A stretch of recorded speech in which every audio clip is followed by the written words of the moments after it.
Hello, fellow homebrewers. JP here, and I want to introduce to you the brand new Brewbuilt X1 Conical Series available at More Beer. More Beer sells the highest standard in homebrewing equipment, and the Brewbuilt Conicals are just that. They're made from mirror-polished 304 stainless steel, and they come with loads of features that you and I have been looking for. They have a full 2-inch bottom dump valve, which will eliminate your clogging issues, while the sturdy base includes 4 reinforced legs, just like those big Pro tanks do. More Beer also carries the Brewbuilt line of options and add-ons like casters, pressure kits, and even external glycol chillers. So you can find out more about the new Brewbuilt X1 Conical Unitanks by going over to morebeer.com for detailed videos on the entire line of Brewbuilt Conicals. You can trust Brewbuilt with your next fermentation, and you can trust More Beer to find the right conical for you. Brewbuilt at morebeer.com. Today's Sunday session is brought to you thanks to the fine folks at More Beer. Visit them right now at morebeer.com. If you really want to be one of the best brewers there is, I stopped dressing all in plastic. You better be brewing 5 to 6 times a week. Every beer is made with love, and it begs to be appreciated. I need something to kill the salmonella I'm kind of worried about in the eggs. Do you find that that the hops kind of clash with the chicken embryo you put in there? I might sleep here tonight. It's a California King. There's plenty of room for both of us, Beavis. How many of the brewers over there have seen your ass? That's it. Someone's getting cut tonight. All I have to say is, hey, McDowell, how you doing?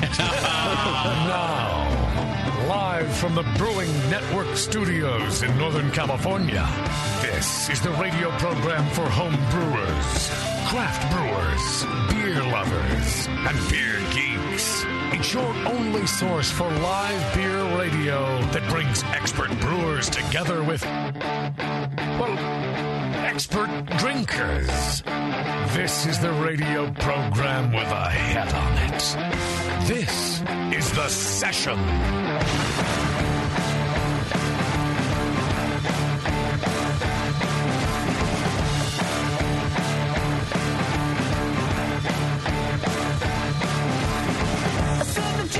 All right. Hey, welcome to the program, everybody. Thanks for tuning in. We're live from the Hop Grenade here in Concord once again. Having a great time out there. We've got some awesome beer on tap. Drinking a Cellar Maker Pale Ale right now in my glass that I'm enjoying quite a bit. Oh, that's water. Oh. Yeah. Oh, it's weird looking. You got to try this Ballast Point Grunion. Oh, I've had the Grunion before, too. Oh, it's so fresh. That's good stuff, right? Oh, it's wonderful. Yeah. Yeah, you have. It's good stuff. All right, we got a great show planned for you today, and a lot to do, a lot of drinking to do today, I think, is what's going to happen. I did all week. Well, our guests brought beer, and lots of it. We've got Fourpure Brewing Company on the show with us today. So they brought us beer, and then we've got a IPA tasting to do here in the beginning that JP requested, I think. I didn't request it. I demanded it. Yeah. Low alcohol IPAs, right? Yeah, I love it. Like session IPAs? Session IPA. It's the best style ever. Yeah. No, this is legit. This is legit IPAs, and I will participate, and I will be unbiased. They'll all be bad. Right. Yeah. I can already tell. All right, Moscow's working hard to get that tasting going. But Moscow, I do have a question for you while you're working. What?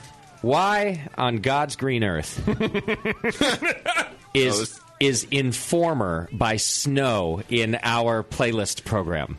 What happened to you when you were a child? 311. I go 311 Snow, and then more 311. Like the 311, I can even understand because you like grew up in Santa Barbara and you wear flip flops all fucking day every day. I never grew up in Santa Barbara. Well, you get the idea. So the 311, Many of your formative years were spent in Santa Barbara. But there's no excuse for snow. What happened there? I don't even know what snow is. Like Informer. It's the white stuff that that'll be so bad. And like boom boom down. That one. So why isn't it? This is clearly nostalgic for you guys. Are you complaining or praising? You put it in there not as a joke, though. No. It's not ironic. No. You should have said yes. I might have left you alone. Yeah. Well, he couldn't find the download of the Scatman. So. I have that. Great. Now Moscow's gonna put the Scatman in next week. Doc is here. Oh Lord. We haven't seen Doc in a little while. He's made it out to the program today. Everybody's excited about our guest today. We've got Fourpure Brewing Company in direct from London. We flew them in on the BN Jet. Oh, yeah. Yeah. Wow. Which is really a freighter. Which means we smuggled them in a box on a ship. Right. A Hyundai. Luckily, they survived. Now Doc is going to need these IPAs. And they brought beer. And they brought beer, so Which we're gonna, is amazing. We're going to try the beer, and we're going to have a good time hanging out with the Fourpure guys today. So, I'm looking forward to it. It's going to be a good show. We got a lot to do. Also, we're going to talk to Gary Glass from the American Homebrewers Association here just in a couple minutes. A couple of announcements for you. We have a new Drunk of the Week number. You can call in and participate in a weekly Drunk of the Week, but you can do it at your leisure. 855-WIN-DOTW, Win Drunk of the Week. Just call in, leave us a message. We played some last week. I think we've got some more this week for you. It's always fun to hear drunk people leave messages. It really, I'll tell you that right now. It really is. But they got to learn to dial too. And sometimes you have to remember. That's why I tried to make the number as easy as possible. Yeah. Well, and then you just put us on speed dial. Right. You know. Speed dial for number 1. Yeah. Real easy. What else do you need? Take your wife off that and put on Win DOTW. Get your priorities straight. Yeah. I've been telling you that we've selected our date and location for our Brewing Network 10th anniversary party. It's also White Lab's 20th anniversary party, by the way. It's the BN10 White Labs 20 party. It's going to be Wednesday, June 10th down in San Diego on Broadway Pier. You can go to bna10.com. There'll be more details shortly. Tickets are not yet on sale. The best way to get up-to-date information is to become a recurring donor in the BN Army. Just hit the donate button. That puts you on our mailing list, and we'll give you all first dibs on VIP tickets. Plus, you just tend to get information more faster than anybody else. So make sure you sign up for that. And go to bna10.com and sign up on our Facebook page. We'll give you info there. Also, if you didn't know, our wonderful sponsor of this program, More Beer, you can go over to morebeer.com right now. They are giving away a trip for 2, I believe it is, to the National Homebrewers Conference. You and your whole. You get tickets, you get flights, you get hotel, you get 2 VIP passes to the BNA 10 party. They're really giving away everything. Can BN employees win? Can I enter right now? I don't think so. God. Yeah. Although I probably should say yes, because then it's on More Beer's dime instead. Right. So Yeah. What about not employees? Yeah, I think you're totally eligible. Billy. Oh, okay. Yeah. Cool. I think that's fine. If they think about it. Yeah. So go over to morebeer.com. You can enter once a day between now and April 15th for a chance to win. So I suggest you do so over at morebeer.com. Good guys over there, always supporting this program, and they always have. And ladies. And ladies, you're right. I apologize to the ladies. And kids. Oh, wait. I'm always apologizing to the ladies. You really are. My whole life. Sorry. Anonymous ladies, I'm sorry. ladies in your life. I'm sorry Preacher again. ladies. Can I just do an Main apology stage now? ladies. Yeah. All right. You can also support the Brewing Network by doing your Amazon shopping. Just click the Amazon link on our homepage right there. Get all this information and more over on Twitter and Facebook. Right.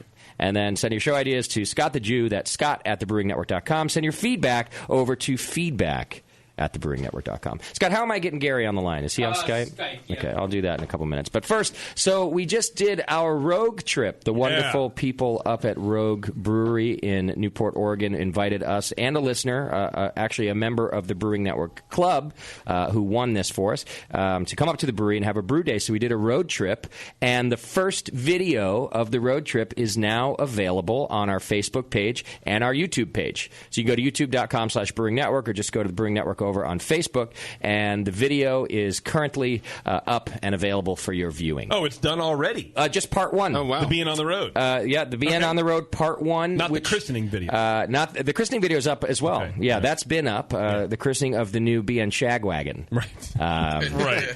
Which, I mean, Beardy is the star of that video. Yeah, even though he doesn't know it. If you haven't seen that, that's also on our Facebook page. Has it been shagged in yet?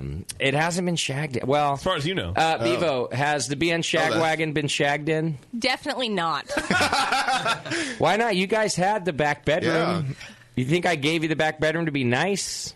Okay, let me talk about 2 things that made Because I that checked the not cameras happen. every morning and there was nothing on gross. them. There's no footage, right? So disappointing. Okay, 3 things actually. Okay, yeah. Number 1, Yeah. Sam. 7 people were in that RV. Yeah. Even So if that I had bounces a little. even if I had a paper thin door to separate us. Yeah. I rubbed one out with 7 people in there. I didn't care. Please stop talking. It didn't bother. You just close the curtain or the door. Or whatever. Yeah, okay, next. My child was sleeping in between Sam and I. Well, move her over. Where did she come from? Yeah. My cat sleeps between us. I shift that thing over. Doesn't matter. Yeah. And number 3, God. the cameras were rolling. Gross. No. Sam such a Number douche. 3 was Sam was hammered the whole trip. Are you saying he had whiskey dick? Honestly, I don't think so, but he did wake up at one point in the middle of the night and grab one of Abby's dolls and tried to comfort her like she was a baby, and then fell back asleep because I think he thought he was talking to Abby. That's what a great dad! What a great dad! Yeah. That's how trashed he was. At that point, I woke up. I was awake at that, and I was like, why am I the only one that gets to see this? Oh, gosh. Well, that footage should be up on our website soon. Right. Oh, it would have been so amazing. Yeah, I wouldn't have sex for a month. Check out episode 2 of Being on the Road. He was like, it's okay, but baby. Imagine Sam soothing anything. I mean, except a toothache. Well, I mean, I don't know. Oh, my kid shrunk and is soft now. Oh, right.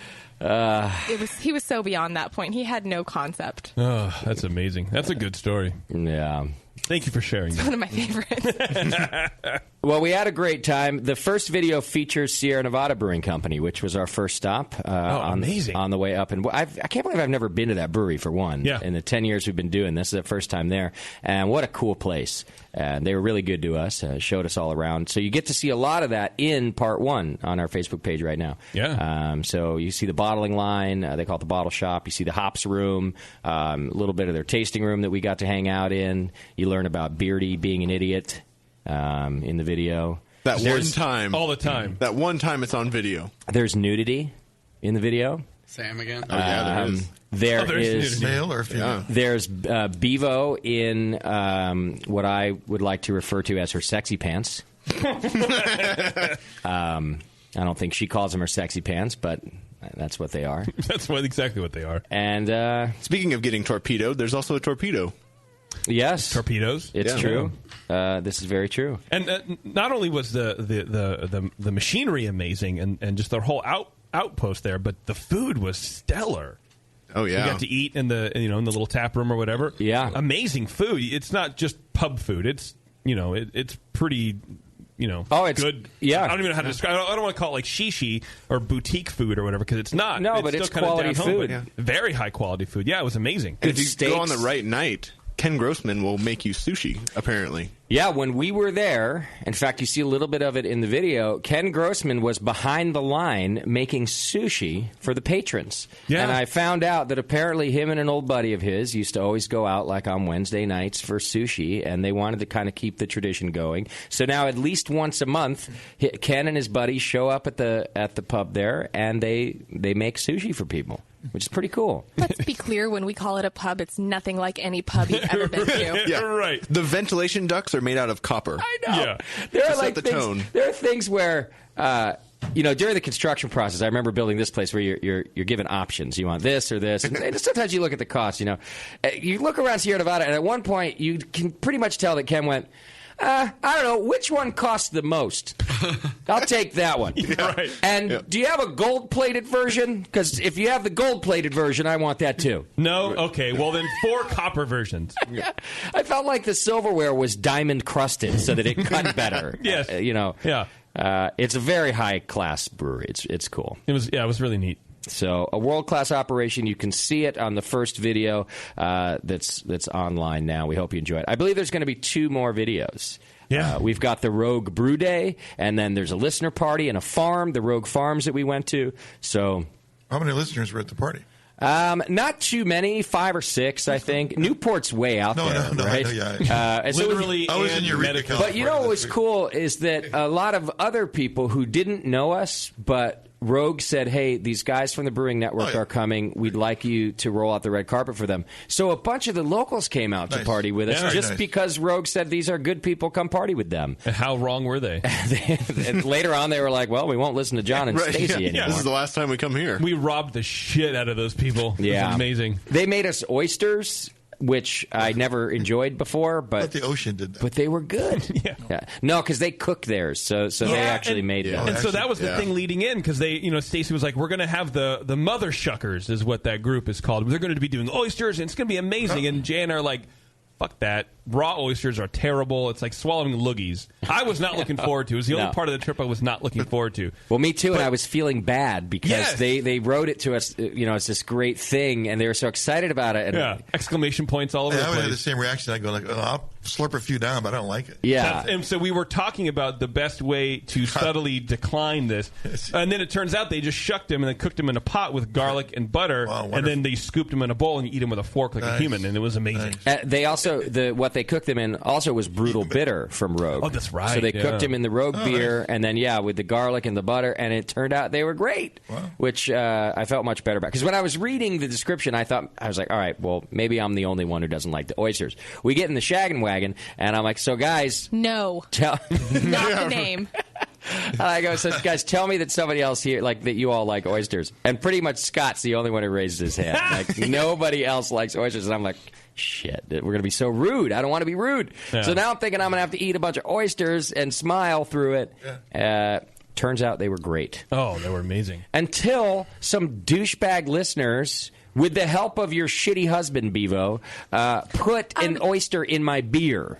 I left. I asked Sammy to hold the beer, so I go away. So there's your first mistake. Right, yeah. I go away for 5 minutes. I come back. I take a sip of the beer. You're fair game.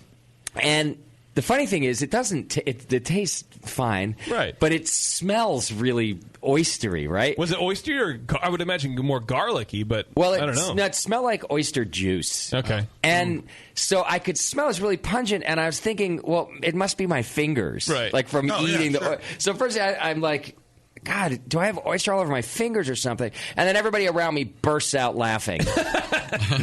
Laugh it up, funny boys. And turns out I look down and there's a giant, grody, vagina-looking oyster in my beer. Was it a raw one or the? I was cooked, I think. Yeah. There were no raw ones; they were all cooked. He gave it back to Sam, and then I come out a couple minutes later, and Sam hands me this beer. And it's like, hey, you should try this. Yeah. And coming from Sam, I was like, I don't know. No, don't do it. And then I smell it, and it's garlicky and oystery, and I'm like, oh, no. There's things you should never mess with. Two things. A man's car. Yeah. And his beer. I agree. Just don't do it. Everything else is fair Sam, game. Sam, it's fine. we got to talk to Sam about drinking etiquette. I mean, you hand somebody your beer. It was a pretty much full beer. That's a bro operation. There. It's a sacred thing, right? Yeah. You don't let people mess with that. No. Maybe Sam didn't know. Well, Are we clearly, going to give him the benefit of the doubt? This is Sam's whole life. This is my whole relationship with Sam. I always have to give him the benefit of the doubt. What do you mean? What? Yeah. So one thing I can say is I don't think that was Sam's idea. He probably helped facilitate it, but I don't think he would be like... He allowed it. Oh, yeah, definitely. He was not a bro. Let me be clear. I would have allowed it as well. He was the guardian. You are of the also beer. not a bro. By definition, I am not your bro. Like Tasty said, you hand somebody your beer. There's a code there. There's a code. Yeah. You know? And anyway, they put oysters in my beer. That's rude. It's rudeness. Was it a full beer? Pretty full. Oh. I mean, it was, like 3/4 full. Yeah. Well, then, Because when they handed it to me, it looked plausible that it was Why is everybody fresh. so distracted? I don't know. I don't know. This is how easy this room is. There's a hot blonde walks in front of the window for like 2 seconds, and the whole room stops paying attention immediately. Like everyone. Are we live yet? I'm pretty sure JP just broke his neck. He ripped that scar open. Oh, Taryn's here? Yeah. Thanks. That's Yeah, you're welcome. Right. Good save. You're engaged, right?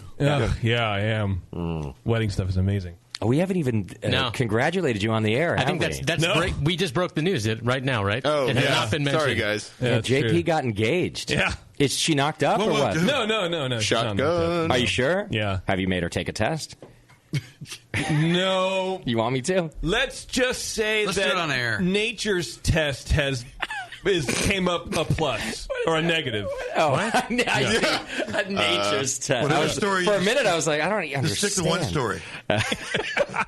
Yeah, you guys are getting married, huh? Yeah, September. Already? Whoa, September. Well, we found Taryn just couldn't wait. Well, we found. Well, can you blame her? Can you blame her? Yeah. She had the venue booked 12 hours after you asked her. I'm sure. We saw a venue, and we could have done it in like February, but the place has a pool and a hot tub and all this outdoor shit, and we wanted to use it. I see. And we're like, well, we don't want to wait till like June of next year, so okay, let's just do it September. Why not? Nice. Wow. Yeah. Well, I don't know what to tell you, JP. And then she's like, I've been planning this wedding for like 3 whole years. life. And I'm like, oh, well then, First there of all, you go. this is like the how many people have you had sex with question. If she says 3 years, double it, at least. She's been planning this wedding for 6 years. Right. Yeah, and we've been together 5. So yeah. I've had to save the date for 2 years now. So Sure you have. Yeah, she sent it to all of us. Yeah. Do it. It's just a picture of Taryn with a drawing of me next to it. Oh, man. Yeah, she's earned it. Has she? Yeah, she has. Yes, absolutely. Are you excited? I mean, I am excited. Yeah. I think it'll be fun. Yeah. Just the wedding. Yeah, I think the party will be nice. Yeah, the party will be nice. What about the marriage? Deal with the rest. Well, I'm sure the marriage will be very similar, except that she now owns half of everything I own. That's Which true. is not a whole lot of stuff. Wow. No, it's not. But now you own half of everything she owns. Which is not equally a whole small lot of amount of stuff. stuff. Yeah. Well, see, between the two of you, you guys own a thing. There you go. You own one thing. Co-owner. Yeah. Crap. Is she allowed to drive your car once you're married? I've let her drive it on 3 separate occasions. Whoa. Okay. That's about When it. you were drunk and needed a DD? Yes. Yep. Yeah. All 3 times. Yeah. He's even let me do that once when he was drunk. Now No, that's I've amazing. never let you drive the Yeah, car. you must have No. been real drunk. Yeah, I don't remember that. Yeah, it was from Scott's. Wow. Because it wasn't remember fun. that. You let me move your car. I don't remember that. Move. Apparently you've been drinking a lot lately. You were. It was in the Martinez studio. You were parked in some zone, and you're like, I can't drive. We need to move this into a different place, so we had to move it like up the street. Wow. I drove. Oh. Like a I don't champion. believe either of you. You were backseat driving. You were telling me when to turn. As Was if I I? didn't know. You're like, take a right here. It's like, yeah, I know how to get to your house. I live there. Left. Yeah. Left. Stop. All right. I know where you are. Well, it's exciting news, JP. Congratulations to the two of you. Well, thanks. And like I told you in a text, I'm sorry. Yeah, the pressure. The pressure's on. Yeah. Well, the thing is, people have been saying that I'm the next one to get married for like 6 marriages now. Right. And every time I'm like, all right, I'm not hiding anything here. There's no secrets. And sure enough, there's nobody left. so now when they say you're the next one, they might finally be right. Yeah, by default. I mean, right? Is there anybody left? Because Moscow's engaged. Doc might move on to number 2 before He could get me. remarried before you. This could happen. Yeah, so you might not be the next. I was going to make that joke, but then I thought it wasn't appropriate. I waited until You thought Justin too soon? Well, I just didn't want to air anybody's business. Yeah, Doc moved into his own house the other day. Yeah. Doc 2.0 has begun. Yeah. Beware. Buyer beware. Wow, The summer of Doc. I want to see this man cave. Is that a bigger announcement than JP and Taryn's engagement? What? Is I Doc's think it is. pending divorce? It This might is be. me, Doc, and I can hang. Be careful, Tasty. He'll kill you. Yeah, no. Whoever has 2015 I'll in the tell you death what. pool. Yeah, if you start hanging out with Doc, you will move up in the death pool quickly. I'll have to maintain a curfew with him. I think I'm at the top of the death pool now, right? Since Kate might kill you? the liver and the cholesterol thing from last week. Well, the liver, but cholesterol, until they put you on drugs, yes. But once they put you on some sort of statin or some shit, you'll be fine. Look at me. I'm healthy as a horse. She's not going to put me on drugs yet. She's going to. I'm supposed to try to fix it with diet. Supposed to eat things. Yeah, good luck with that. They retested you after your beer weekend at Rogue? No. Oh. No, they haven't retested me. They retested me after the Dallas beer week, and it was not good. She showed me my results. I got to look at the results. What was your number? The cholesterol's 212. That's not bad. That's not bad. That's really not bad at all. She made it sound like it's enormous. It's just kind of in the danger zone. It's outside of normal. It's above normal. The top of normal is 200 or something, or 190. 195. But the only, when you're just that much above, the only people that care is your insurance company. I see. Yeah, it's nothing. Dude, I got life insurance being 240. I'm great. Because I don't want to stop eating salami is the only thing I start care eating more about. fish. Charcuterie. Yeah, just take a walk. Great. I have to eat more fish. No, take fish oil. So the liver enzymes, though, they weren't looking too good. Like a couple of them were 3 times the normal limit. Oh, yeah. You're going down. Just processing. Yeah. That's what I figured. I was like, well, they're highly active right now. I was on a binge, Your Monday to Sunday binge. It happened. For 20 years. I was on life, so... Your liver's had a lot of practice. I'm life binging. That's what I figure. So I don't know. She says, if you continue like this, you're going to have cirrhosis or whatever. But. Yeah. Well, of course, if you continue drinking, something's going to go wrong. But you can't see it or anything. So who even knows? It's fine. Out of sight, out of mind. It might not even be real. Kate might have paid her off. Yeah. Have you seen your liver before? No. You might not have one. Yeah. Yeah. It don't even I exist. don't even know if it's there. Which would explain a lot. Yeah, it sounds like a bunch of mumbo jumbo to me. Bunch of voodoo. It's just getting toughened up. Some people call it hardened. But. Right. You'll be fine. Yeah, if Doc makes give it a you'll rest make it. every once. That's what I. Now, this is probably the problem. Is that I compare it to Doc, and I don't think anybody should do that. I always go, oh well, look, Doc's fine, but the truth is, Doc's insides are probably either made of stone. There's some. He was some weird like. Gollum. Evolutionary fucking. Hybrid. Right. He's the next level. Yeah. He's a superhuman. Or he's going to die any day. I feel like he's made his own intestines out of PVC, and they're fine now. They're lighter weight than stone. Maybe some carbonate. I don't know. Yeah, we won't know until we open them up. But I think the point is, I should never compare to Doc. I should never go, well, Doc does it, so I'll be fine. Yes. I think that's a bad practice. Well, that's how you got in this whole problem to begin with, I imagine. At least some of it. Yeah. Doc does it, and he's like 89. Yeah. Right. Hey, I don't have Gary Glass here. He just added you, so if you go to pending contacts, he added you from a different account. I don't know how to do that.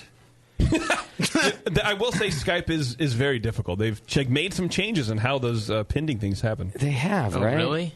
Like, I don't see pending. I see contacts, but where's pending? Wait, here we go. Phones are way simpler. Is that him? I think I got it. Okay. Gary Glass. Haven't we been using Skype for 10 years also? At least. Oh, yeah. Yeah, definitely. Still in Or maybe least you're not pretty. quite. Thank you. Yeah. It's on the outside. I won't be once the liver fails. I'm going to turn yellow. That's the inside. No. Okay.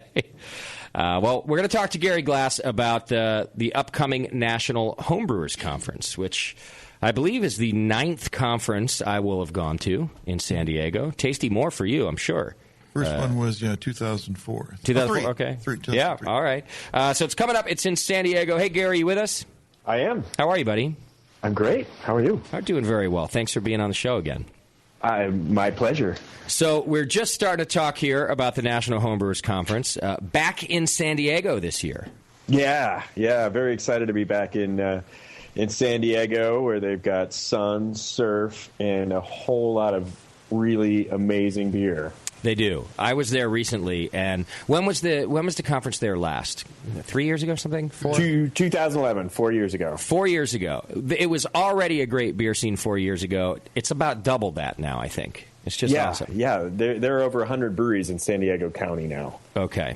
Now, tickets are still available, of course. So if you're interested in a ticket, you can go over to what's the website there, Gary? AHAconference.org. There you go. Tickets still available. And is the hotel still available, do you know? The Town and Country? The Town and Country is sold out. Okay. But the Town and Country is in Hotel Circle, so there are a whole bunch of hotels in the area. Check out the website for the hotels that are part of our block. We have special room rates at several hotels in the area. And then we'll have shuttle buses that are running around to take people to the Town and Country. Beautiful. So tell us a little bit about the conference. What are you excited about this year? Well, this year, it's just I think what I'm most excited about is that because we're in San Diego and because we're at this particular hotel, we've taken over the entire hotel. Nice. We are doing the welcome reception, formerly known as Pro Brewers Night, which is basically Pro Brewers Night. We're going to have probably 50-plus breweries from San Diego and beyond serving their beers outdoors. Beautiful. On the hotel grounds. Surrounded by palm trees and pools, and it's going to be so awesome. I can't wait. Love it. And then we do it all over again, except with homebrew clubs. 80+ homebrew clubs spread around the hotel campus. It's going to be crazy, insanely fun. Are we doing club night outside as well? Yes. Wow. What a great way to use San Diego weather. Exactly. I mean, where else are we going to be able to pull this off? Yeah. I'm going to bring my bikini out, girls. JP looks hot in a bikini, Gary. Yeah, I got my bikini body going. So literally, Awesome. literally spread out, right? Like, yeah, great. Yeah, I'm so enthralled. What's that, Tasty? Well, there's no one big open space there at that hotel, so they'll be down these corridors and in these like. How's it going to work here? Alleys. No, there is quite a bit about open space. So we'll be able to all, like, get into a circle or square? Pools and fountain courtyards. And, it won't all be in one, one space, but it will be spread around. Yeah. So- Oh, good. That sounds like fun. Trust me, it will be. Yeah, I like that. I like to be able to maneuver around a little bit. Yeah, I like the hotel. It'll help square lower space. my cholesterol if I have to walk from beer to beer. Yeah. I feel That'd be good. I feel like that's better. Well, you've always had to walk. You didn't have a little scooter, were you? People just carry me, actually, Gary. I stand still, and they sort of carry me from place to place. So this will be better. How long until we get a BN Segway? Oh, yeah. It's on order. We've been terrible at segues for years. You know what I mean? We should just get the rogue train, and that way one guy just drives us around to each table. We could ask John and have a car. Stacy to bring it down. They're going to Yeah. come down to the BNA 10 party and serve the beer we just brewed. Maybe I'll see if they trailer your train. I will be DD if I could drive If you the can road drive the train around. Hell yeah. Beautiful.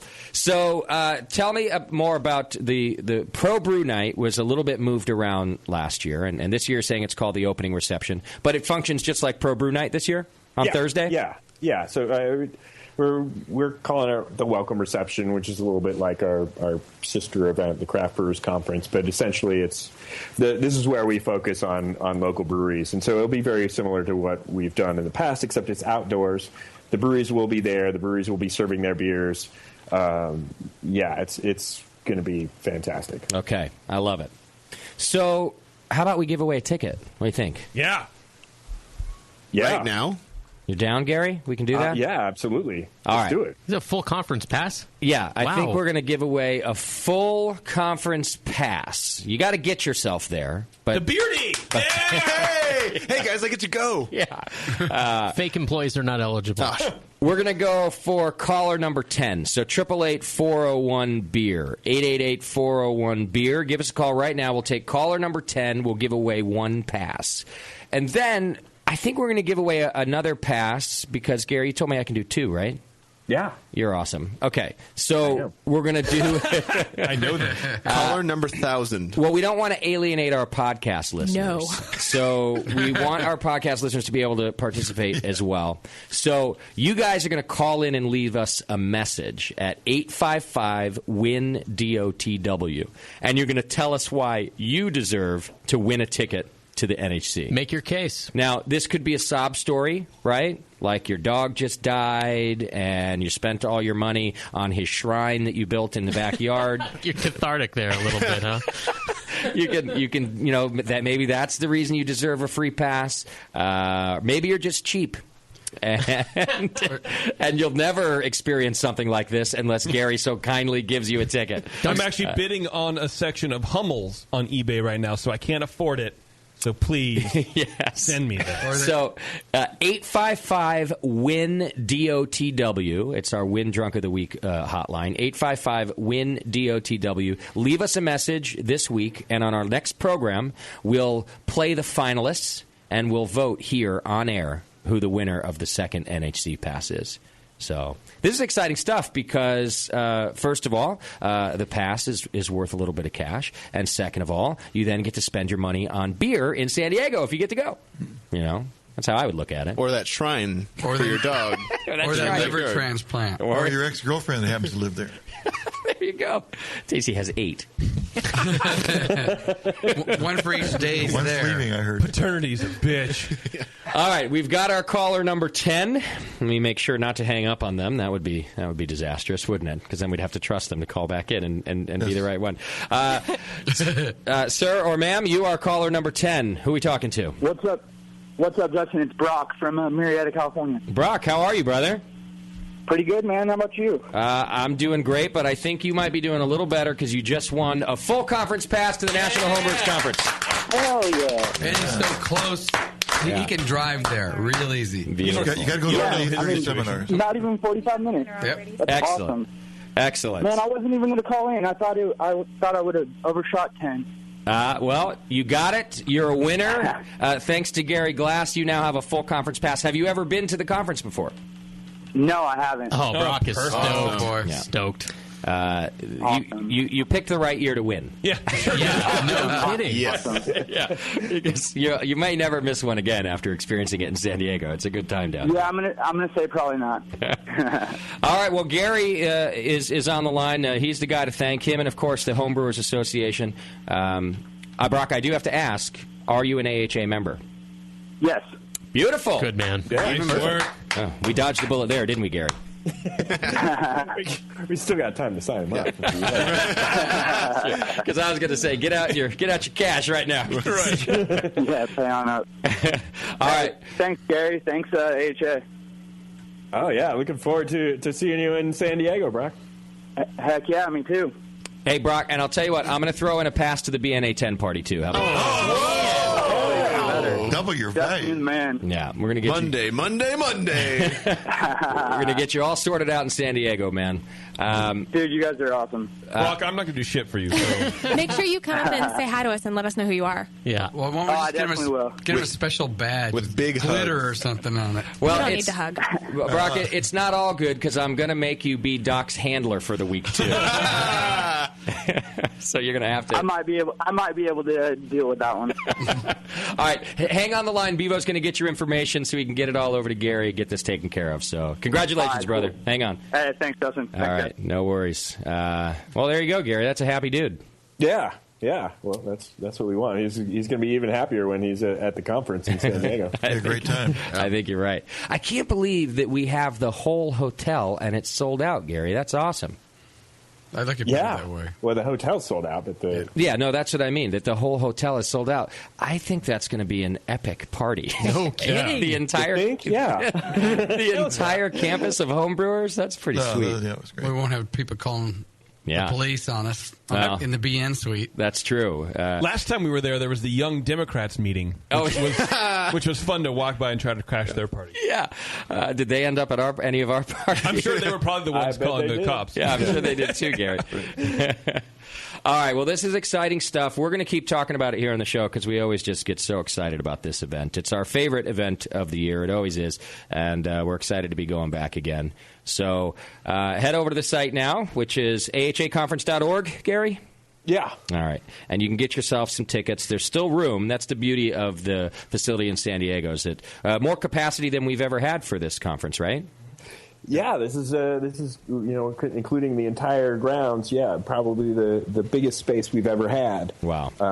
Certainly we're going to have the most exhibitors we've ever had. We've got over 100 exhibitors displaying their wares at the conference this year. Awesome. That's cool, too, because last year, at least in my memory, maybe it's been the last 2 years, have been the best exhibitor experience. More exhibitors, more gadgets to go play with, more stuff to put our hands on. So I really like that you guys have grown that part of the conference.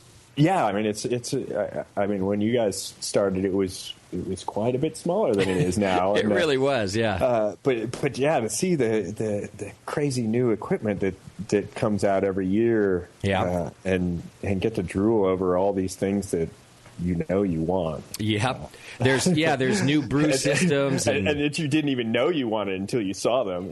Yeah, that's the hard part, isn't it? Yeah. And there were software companies there the last couple of years, so you get to go in and play with new brewing software. I mean, you name it, it's there. It's much bigger last year than it had been, and I'm looking forward to it being even bigger now. Yeah. All right, Gary. Well, we are looking forward to it. We'll keep talking about it, make sure everybody knows. Okay. Yeah. All right, brother. I'm super excited about it. And we're going to give away one more pass once again to you podcast listeners, 855-WIN-DOTW. Leave us messages. Let us know why we should send you to the National Homebrewers Conference. All right, Gary. Thanks, brother. Yeah, thank you. Cheers. Take care. Bye. All right. Good people over there at the AHA. Gary's a good dude. All right, here's what we need to do. We need to do this IPA tasting, don't we? Yeah, let's try and knock it out here. All right. It's been sitting in front of me, and I've been a good boy. So explain what's happening here, Moskowitz. So we got an East Coast versus West Coast IPA taste-off. One of our listeners, Michael Cafaro, he sent a bunch of fresh examples of East Coast IPAs that we never see here, let alone fresh examples. I believe these are just about a week old or so. And we have 3 West Coast IPAs. One is an Imperial, one of the West and one of the East.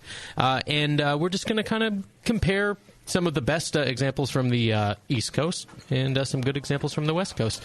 So are we doing this blind, and we're supposed to tell you what we think is East and West? Is that what's there's happening? supposed to be this huge distinction. Let's see if there really is one. All right. Do I need to know anything about my rows here, or I just tell you what I'm doing? No, I will tell you once you give me your verdict.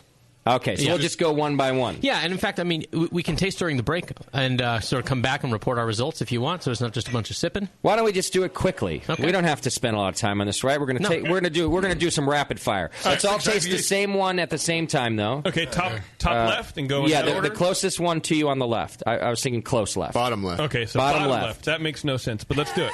Bottom left. There we go. Everyone's got the same one, and we'll take a sip. There we go. Yeah, one of the cloudy ones. No, it smell. I like the smell of this one.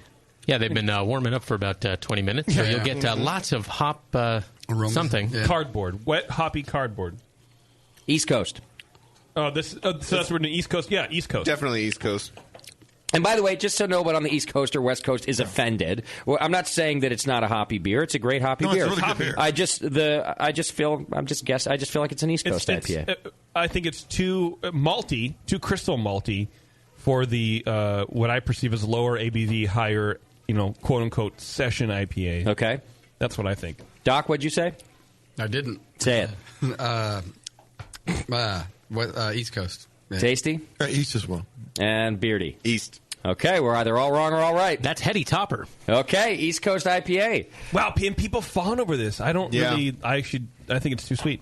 It's I'm not a big fan. They're in Virginia, if you'll recall, from the Jeopardy game. Yeah. It says to drink it out of the can? Yeah. That's going to be better. Yeah, so you can't see how cloudy it is. There's an exclamation point, in fact. Drink out of the can. Of all of these 6 beers... Why would they encourage that? That's the big milky mist. That's the cloudiest. That's the most cloudiest. Yeah. You never see it? That's right. Tasty. Please don't look at this beer. Is this can conditioned? Anyway, sorry. I think it's pretty good, though. Also really good beer. It has good hop flavor. I like that. But there's this crystal malt sweetness in the middle that it divides the flavor and the bitterness, and I don't like it. Okay. I do want to point out that the East Coast examples are all in tall boy cans, and the West Coast are 1 tap and 2 bottle. Okay. Number 2, also East Coast. Strong notes of... the middle on the bottom? Yeah, middle bottom, yeah. Pineapple. Yeah. Very pineapple-y. I smell butterscotch apple. It's definitely got a sharper taste or smell to it. Mm-hmm. I say West Coast. Yeah? Yeah. Okay. Doc, East or West? I'm going to the East. Tasty? East. All right, we got one dissenter. It is East. This is a double IPA from Fiddlehead Brewing Company. That's a double IPA in the East Coast? Sir. Whoa. Wow. They're in Shelburne, Vermont. What's the ABV on that? 8 and change, 8.2. God bless him. It's really good beer, too. Butterscotch? Really? Yeah. No, the next one on the bottom right. Yeah, move it along. Well, this one's even more pineapple-y than the last one. Well, this one does have Much more caramel. This tastes like a pale ale. I think West Coast. West Coast. I think it's missing...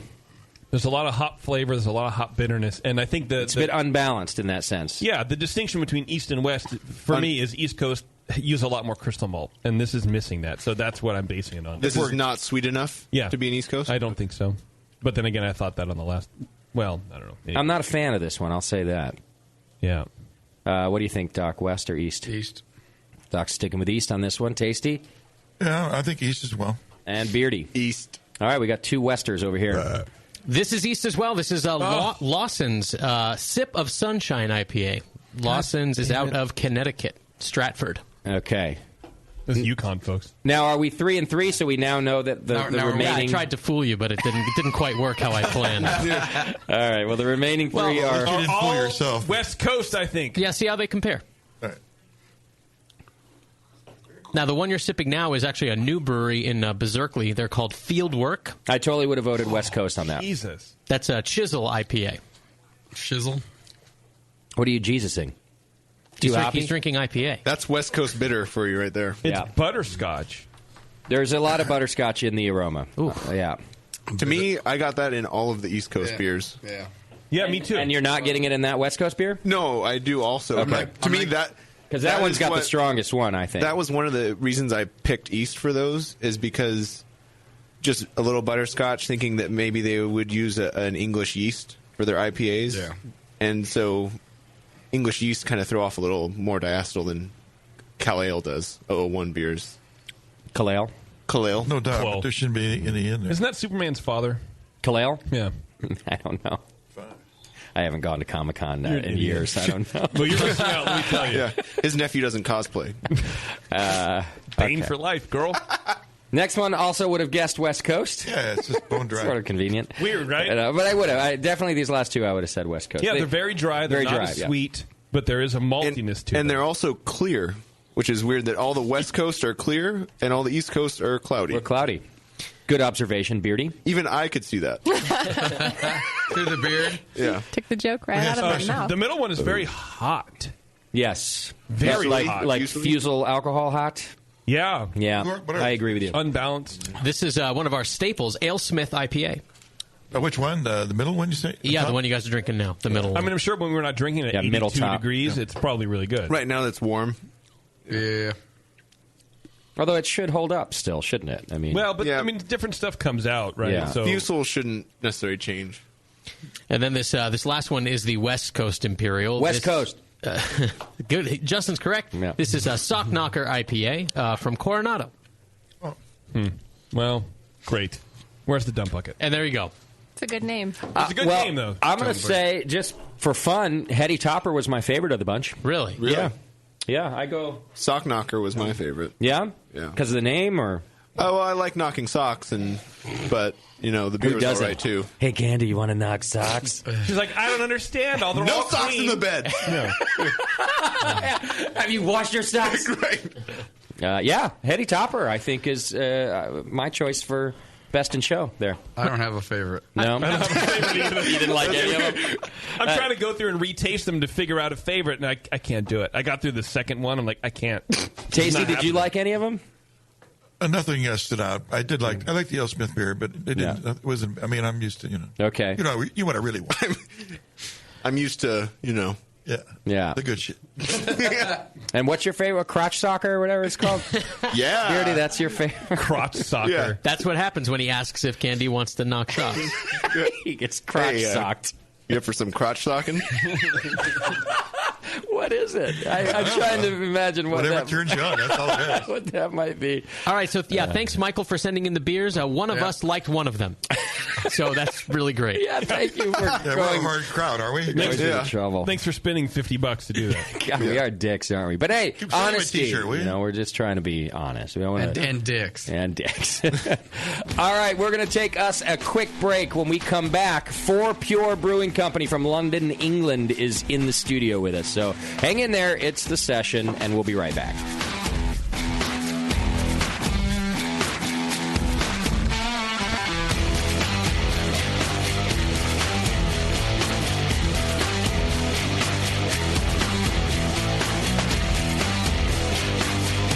You're listening to the Brewcasters.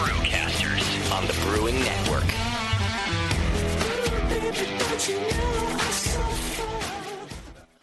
Since the first time the Brewing Network microphones turned on, More Beer was behind it. More Beer sponsors the programming on the BN because, like you, they love brewing. And like the Brewing Network, they love sharing their knowledge. Morebeer.com isn't just a website to place your next equipment or ingredient order. Morebeer.com also gives you access to free beer information that will make you a better brewer. Go to morebeer.com and click into the Learning Center. You'll find podcasts, technical facts, video tutorials, and more, including access to The Buzz, More Beer's social network of more than 5,000 members. And some of them might even be crazier about beer than you are. Get over to morebeer.com today and take advantage of The Buzz, the forum, the Learning Center, and make sure you're signed up to receive the newest More Beer catalog. More Beer, bringing you absolutely everything for beer making. The 21st Amendment. Watch out! Do you like beer? They make beer. Watch out! Do you like friends and fun? They make friends and fun. Watch out! Do you still like to have a good time? The 21st Amendment. Watch out! The 21st Amendment in San Francisco, located at 563 2nd Street, 2 blocks from the building where baseball is seen and played. Try their beers in the pub or try them in the can, featuring Monk's Blood. Made with real monk. Watch out! So why not have the best time of your life? Go to the 21A and Sean O'Sullivan will personally greet you with a can of Monk's Blood. The 21st Amendment. Watch out! This advertisement is not in any way affiliated nor associated with the 21st Amendment Bar and Pub, nor its subsidiaries or affiliates. This telecast is not copywritten by the 21st Amendment for the private use of the Brewing Network. Any use of this telecast without Jamil Zainashev's consent is prohibited. Suck it, JP. Your support of the Brewing Network means everything to us. We couldn't produce shows without you.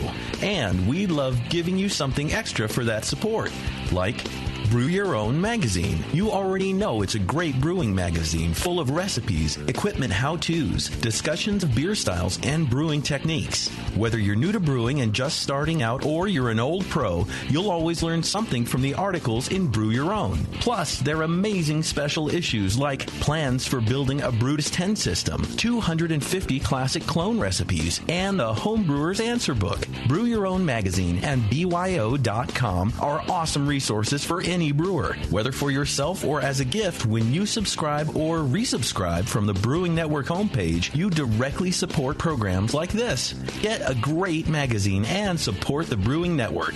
Subscribe to Brew Your Own right from thebrewingnetwork.com. Hey, my brewing brothers and sisters, this is Jamil Zainashev, and I love a bold, hoppy beer, one that spits resin in your face and makes you cry uncle.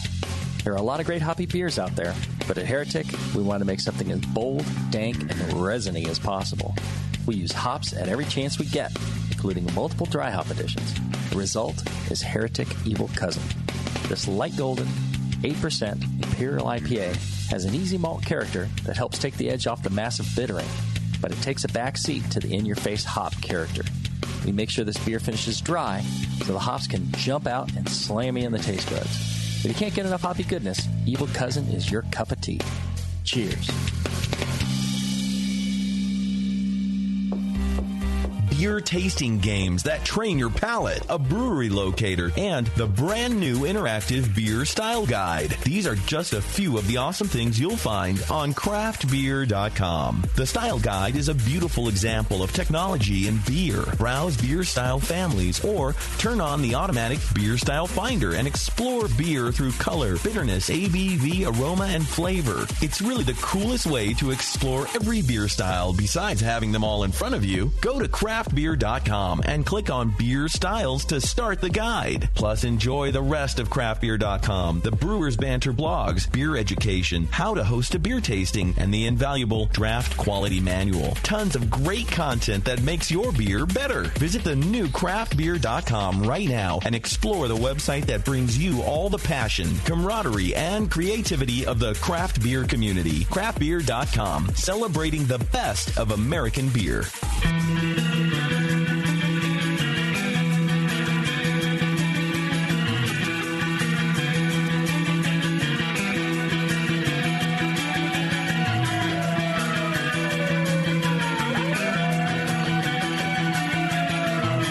You're tuned into this session because life's too short to listen to crappy radio. Welcome back to the program. Thanks for hanging out with us. Hey, if you don't remember, the Siebel Institute of Technology is conducting a random drawing of Siebel Institute newsletter subscribers to receive fully paid tuition towards any of 3 web-based professional brewing courses, which is a value of about $13,000. $13,000. Thanks, Porky. Enter to win simply by signing up to receive the Siebel Institute e-newsletter over at SiebelInstitute.com. Whereas also, you can get all the full details over at SiebelInstitute.com. Siebel Institute of Technology, America's brewing school. Go check it out. Did we scare away the hot chick, and now everybody is focused on the program? No, she's at the bar, but she's out of. She knew better than to stay at the window, and we don't know because if she's a Doc hot started licking it. We just know for sure that she's female. Yeah, that's it. Because that's all it takes. Only licked it in my mind. I see. Doc, are you now that you're Doc 2.0? Are you going to start using Tinder? What? Now I'm afraid to tell him what Tinder is. If the answer is no, why wouldn't you? Why wouldn't you? So, oh my gosh, can I please make Doc a Tinder account? Yes, do it right now. Yes. Devo, sign up right now. It's an app where you basically just hook up with people. And if you ask our bartenders, you can tell the Tinder people, they come in here about every night, and you can tell right away because they sit down at the bar, and within about 3.5 minutes, they're making out, and the guy always buys like the strongest beer on the menu.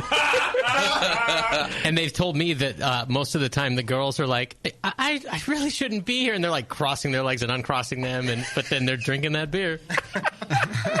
So Doc, yeah, you look at the phone. And all it is pictures, and you just swipe. And if you like them, you hit like. And if you don't like, you just hit dislike. And it's hours of fun. It's so fun. And Bevo, why the hell do you know about Tinder? I used to work with non-married, unattached people. Okay. I lived vicariously. She can daydream every now and then. But anyway, the other people do the same thing to your photo. So if you like someone and they like you, it's automatically called a match. And then you guys can connect and, make out. And Tinder leads to wood? Yes. I suppose so. By the way, Sam, I'm not buying this. She knows an awful lot about Tinder right now. Look. Sam's deleting his account right now. I don't even have time for my husband, let alone somebody else. Okay. All right, we've got Dan and Tom Lowe from Fourpure Brewing Company in the studio with us today. Dan and Tom, do either of you use Tinder? Is how we're going to start the interview. I think no from me. Yeah, definitely no from me. Okay. Well, one of you is married with child that is here in the bar, right? Yeah, that's me. That's Tom. Okay. And Dan, are you married back home? Yeah, married with a wife who refused to come to California. Oh, I see. Around breweries. She wouldn't do it, huh? Yeah, no. Too many breweries in too short a time, or exactly. What? What are you guys doing? Are you on a tour up to the Craft Brewers Conference or something? Yeah, we're both on up to CBC. I've been visiting some friends out in Marin County. Yeah. Up in San Anselmo. Okay. So a bit of family time. Tom, you're a big fan of California beers, aren't you? Oh, well, I was reading through your history, and some of the inspiration for the brewery was you spending time out here, right? Oh, yeah, down the West Coast. Yeah, definitely. Friends at Bear Republic, out Russian River, Addison Valley, people like that. Yeah, okay. Absolutely. Well, and just looking through your website, everybody can go to Fourpure, the word for, not the number, fourpure.com. And I was reading through your beer descriptions there, and a lot of them are kind of American inspired in terms of hoppiness and even the types of hops, right? Yeah, absolutely. We definitely got a slant towards the sort of West Coast and the US hoppy beers. It's something that the British drinker are definitely keen on exploring and definitely interested about.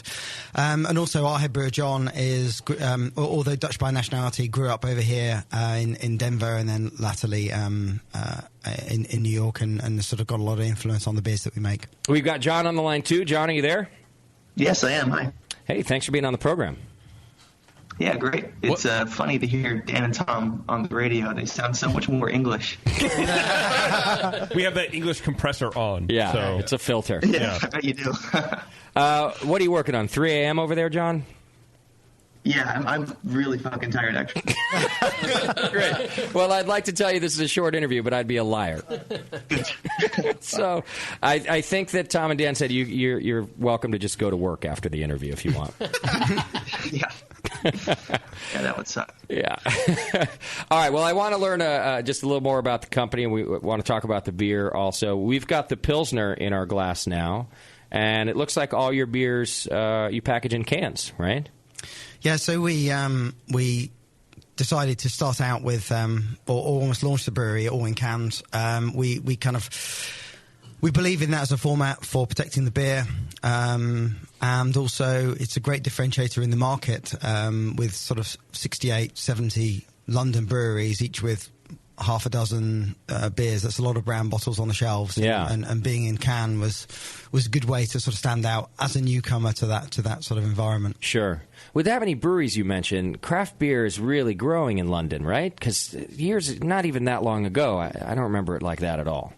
Yeah, I mean, you've commented previously on shows about, visiting Colonel with their open fermenters and everything else, and those guys are rocking now with full stainless steel conicals and everything else. Are they really? Everything's moving on a hell of a pace since you were over. And did Colonel move out of the butcher shop then, or they're still there? No, they've still got an awesome butcher next door. I go down every Saturday, and that's where I get my my meat from. So it's a great place to be. But you'll be surprised how much you can get in a small amount of space. Yeah, when you have to. Yeah, you guys don't have a lot of space either, I assume. No, we don't. We're kind of lucky, so lots of London breweries love to be in railway arches, and we aren't in a railway arch, but we've got a railway line literally either side of us. That gives us a bit of height, and height gives you the ability to get some decent sized fermenters in there, and that's been our advantage is to be able to double and triple brew into tanks. So when you say railway arches, basically people figured out it's just an awesome use of space. There's not a lot of space in London, and you're talking about like elevated tracks, right? Yep. And then instead of it just being like we do here, homeless people underneath, you actually have usable space underneath. So yeah, they took all the homeless people out and sent them here. I think I've been to a few places where they're here, and I won't say where they are. San Francisco, Concord, out front of the hop grenade. You can step over them to get in. It's fine. Yeah. And so and then the guys who run the railways thought, wow, we can put this together and we can rent some space. Smart idea. Brewery said that's awesome. We have. Yeah. So is there a railroad running through the brewery? If you look either side, there's a railway going past. So it doesn't go over the top of ours, but it goes over the top of most other London breweries. I see. Bevo wants to know if it goes to Hogwarts. No, it's not on the St. Pancras line, I don't think. Damn it. Sorry, Bev. John, sorry, we cut you off there. Oh, no, I actually forgot what I was going to say. That's okay, fine. No worries. It's late. We're going to excuse you all night long. This is going well.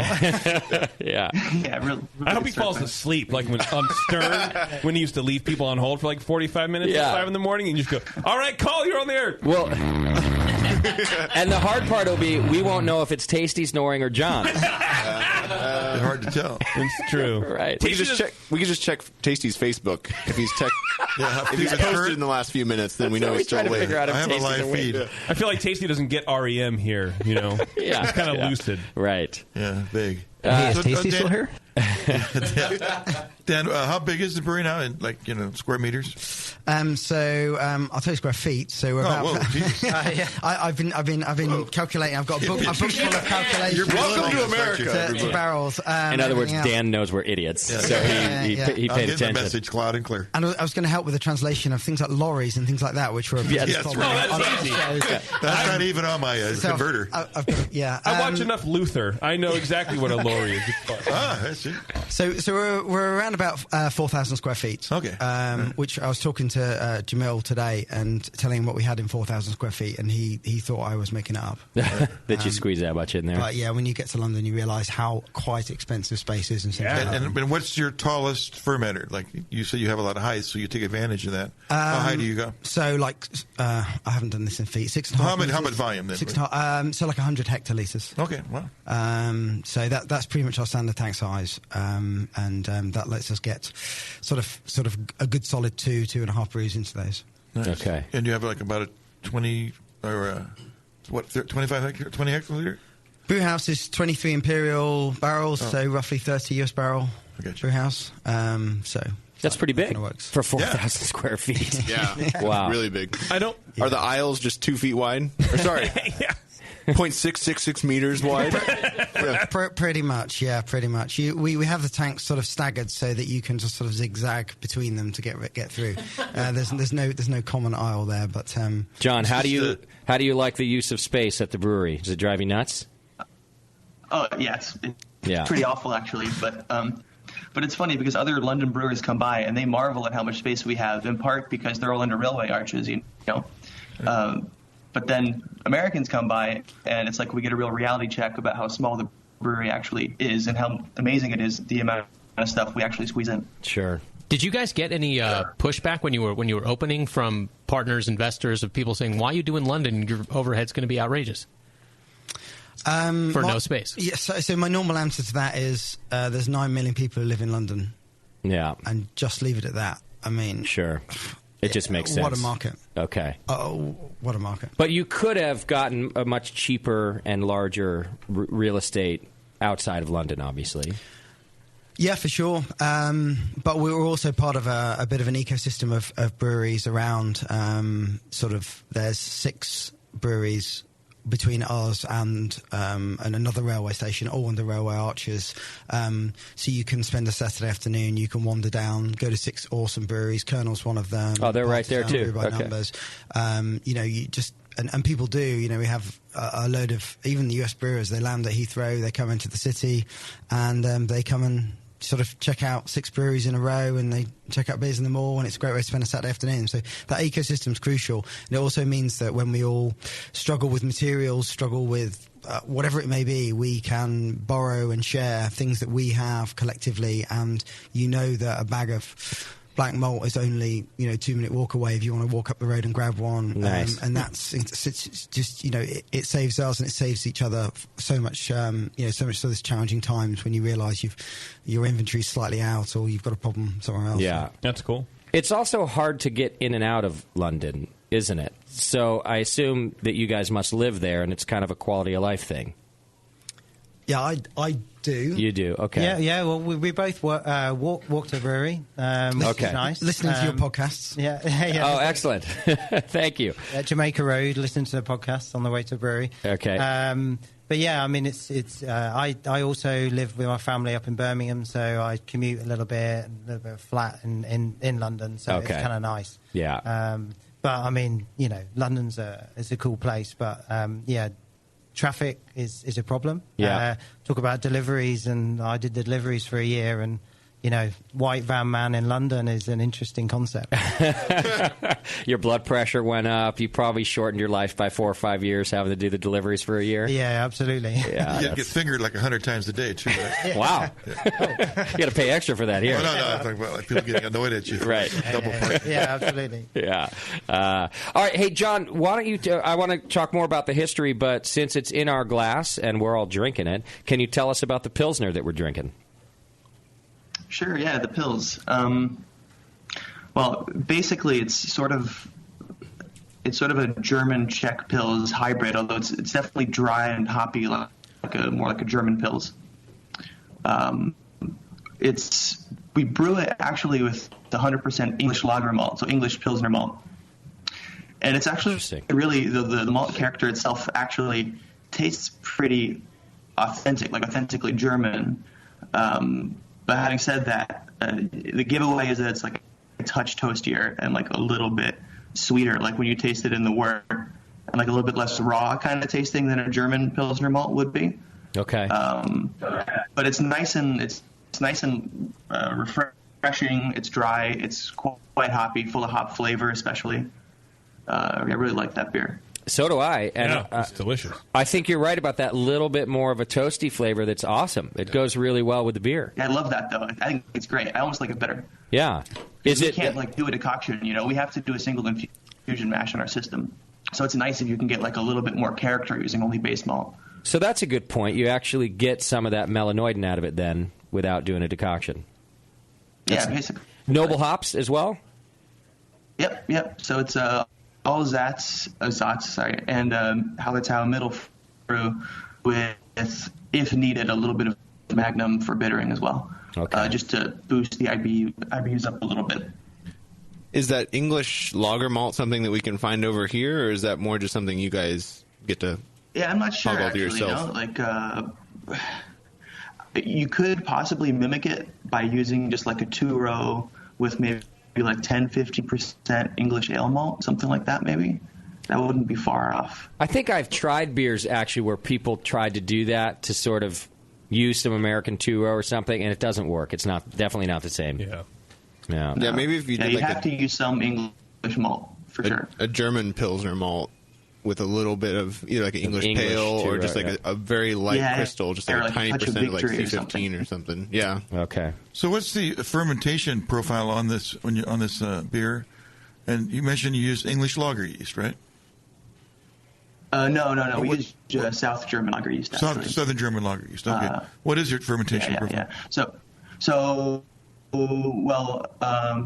cool our wort down to 9 degrees Celsius. Okay. Dan, what's that in Fahrenheit? I don't know. I haven't done your homework. He hasn't been in country long enough. I think it's like 48 or something. That's 40. Wait, isn't John the American? Yeah. Well, you've been there too long, John. Yeah, but, John. Its thermometers only have one scale. Every American I know that goes to brewing school in Europe completely drops the American system. All they talk is in metric. Right. Yeah, because it's better. I'm asking Google. So 48.2. So that's 40. Yeah, it's 48. See, I was. All right, so that's your primary temperature for fermentation. Okay. Yeah. So we pitch at 48, and we let that rise up to about 50, 51. Okay. And we let that rise happen naturally because we're very consistent in our pitching rates too. So we let that rise naturally, and then we let it ferment out until we're about 3/4 of the way through fermentation when we ramp it up to high 50s, low 60s, low 60s. Okay. And usually it reaches terminal in about 7 days. Wow. 7. Yes. Very good. Yeah, it's pretty fast. We pitch quite. I mean, we pitch quite aggressively. We pitched 2 million cells per mil per degree Plato. And how are you monitoring that? That's an OG of 11 Plato or 1044. Okay. So it reaches terminal in about 7 days, and then when it passes its diacetyl test, we then just crash it down right away to -1. And how long do you lager it then? Yeah. So usually about 3 weeks at -1. 3 weeks. All right. That's really aggressive temperature rise, which of course I am a big proponent of. Yeah. Well, it's really pragmatic. You get it's really clean because you pitch quite low, right. And we pitch a lot as well, which helps it go nice and fast. And then we let it complete relatively quickly, which we need because of our capacity issues. Production issue. And but there's no measurable impact on the beer as far as we're concerned. I think it tastes great. And then basically, we just chill it down and start lagering. That's obviously a really important step. So it's better to just let it ferment fast, and then as long as it's clean, and then have it lager after that. Great information. Thanks. It's funny, Tasty, that our standard lager question for a craft brewery used to be, is it hard for you to do a lager? Why do you do it? Take up the tank time. Now the standard question starts with what's your fermentation profile, because more people are doing this shorter method. Yeah, seems like it. And I couldn't pick it out in a lineup. I think this beer tastes. This is a great Pilsner. A big seller for you guys. Yeah, we think, Tom. Yeah, no, absolutely. Yeah, it's good. It ticks a number of boxes because there aren't many people brewing a Pilsner in London. Okay. And absolutely in London, so that's really good for us. Yeah. So from a local theme, that's really good because people want that local brewed lager. Plus, lagers are still a top seller in London in general, right? Your Carlsberg and kind of the macro lagers, right? Yeah, absolutely. And we're seeing really good uptake for people knocking off like Miller Brands or whatever off their bar top, and they say, "I want something that's brewed local." And now there's people out there that can brew it. And it's a local London lager, Sure. and they like it. Yeah. And just like here, people want it to be local, Yeah. That's great. You guys serve it on tap and in cans around town, basically around the city? Yeah, completely. Yeah, I mean, it's a good sell for us, the Pilsner, both in can and in keg. Yeah. We've seen a big uptake in that. Okay. Scott, did you have a question about these guys? I'm just looking at some of the stats here on the can. What is EBC? Okay, so that's, John, do you want to answer that one? Well, basically, it stands for European Brewers Convention, but we're referring to the color of the beer there. So if you divide that by 2, you'll get the SRM. That's a 3 then? Yeah. Yeah. Right. No, I love how many things they list on here. I mean, they got the ABV and everything, but they got OG and the IBU and the serving temperature and it's good stuff. There's also a date. Yeah, they're reasonably accurate. Yeah, there is a date, but is it a best before? Yeah. Okay. Yeah. BB Best Buy. Yeah. Best Buy date. I mean, we put a lot of data on the can because whilst we don't perhaps expect the beer drinker to understand all of the data right now, it makes them curious and gives them access to more information. And the more that they explore craft beer and understand what they do and don't like, and perhaps they start to understand maybe bitterness that they do and don't like, that we're trying to educate them and give them access to data, which we just think is a helpful thing to do in the environment. Definitely. More data, more information, people feel more empowered to make a decision. So let's give them everything that we think is reasonably possible to put on our cans. How many different beers do you guys put in cans on the shelf? We do 6 year round. Okay. So 1 lager, 5 ales. Okay. And then we do seasonals. So we do done a brown in the autumn, and we've got a wheat coming for summer, that type of thing. So nice. Now, you two brothers who founded the company don't really have a brewing history, right? I mean, you homebrewed a little bit, maybe. Yeah. So my background was homebrewing. From a first sort of batch of ginger beer through to extract and all grain brewing. Okay. But we both ran a technology business together, which we really enjoyed working together. And when the time was right, we sort of went our separate ways. Tom, you went travelling. I did a bit of work in London, and then we sort of coalesced together at the end of that and came up with this idea, and then sort of started out in the brewery working together again. You did do the math before you left the tech job for what the brewery was going to pay you, right? Cash flow is the problem. Yeah. Just making sure you cash trickle. Yeah. Yes. The wives' jobs are very important. Yeah. I mean, we for the first year we ran our jobs at the same time. Okay. I think that's fairly common. But as we exited our telco background, we had a little bit of cash, so we invested that in the brewery. And, I was doing deliveries 2 days a week, working 3 days a week. Wait, Tom, I read that you were dicking around traveling the world for like a year before the brewery opened. I found myself in Ibiza. It was amazing. Yeah. Just market research. Yeah. For when they go international. It doesn't sound like you were working 2 jobs up to the day you... I spent a lot of time in Japan, which is Did you? cool, yeah. Nice. No, I guess traveling the world's cool. Gives you a perspective. Gives you. I mean, it's very fortunate to do it, but recommend it to anyone. But it gives you a very interesting perspective of what you want to do with your life. Sure. And which is not work usually. Travel. That's the perspective I come home with every time. Is I don't want to work. But working for a brewery, running a brewery, you got a community aspect as well. It's very rewarding. It's much better than say trying to sell virtual servers which is very intangible, the cloud and everything else. It's just like you can manufacture something. You can make it with a passion, and then you can see someone consume it. It's hugely rewarding. Well, you can't get liver disease with the cloud. No, and that's what I feel like is the main differences, right? That's true. But when you walk up to a customer with a beer in your hand, they don't close the door on your face. Right. Other industries, you've got to work really hard to get that first conversation. So there are some benefits there. Got it. So you guys left the tech world, you took a little time off, and then just decided, let's do something different, and that's how the beer thing came up? Yeah, pretty much. It was certainly a passion of mine from a homebrewing perspective, and the opportunity came up. I was searching around and found a brew kit came on the market from an awesome old English ale brewery who were upsizing to a fancy new German kit, and I sort of said to them, let's put an offer in on that, and then they said sure, and then I had a brew kit, and I thought, well, we better do something together then. And Tom and I sort of spoke over Skype as he was travelling up the West Coast, and we formed the brand and formed the ideas, and and John, who you bought the brew kit before all this, right? Yeah. Nice. Yeah, well, and then you told Tom, "Hey, guess what I just got?" Yeah, pretty much. Yeah, By the way, you're broke. I was expecting like a 5-barrel kit, and I came home to something massive. Yeah, in your living room. Yeah, because he couldn't store it. Yeah. Where was it? Where were you storing it?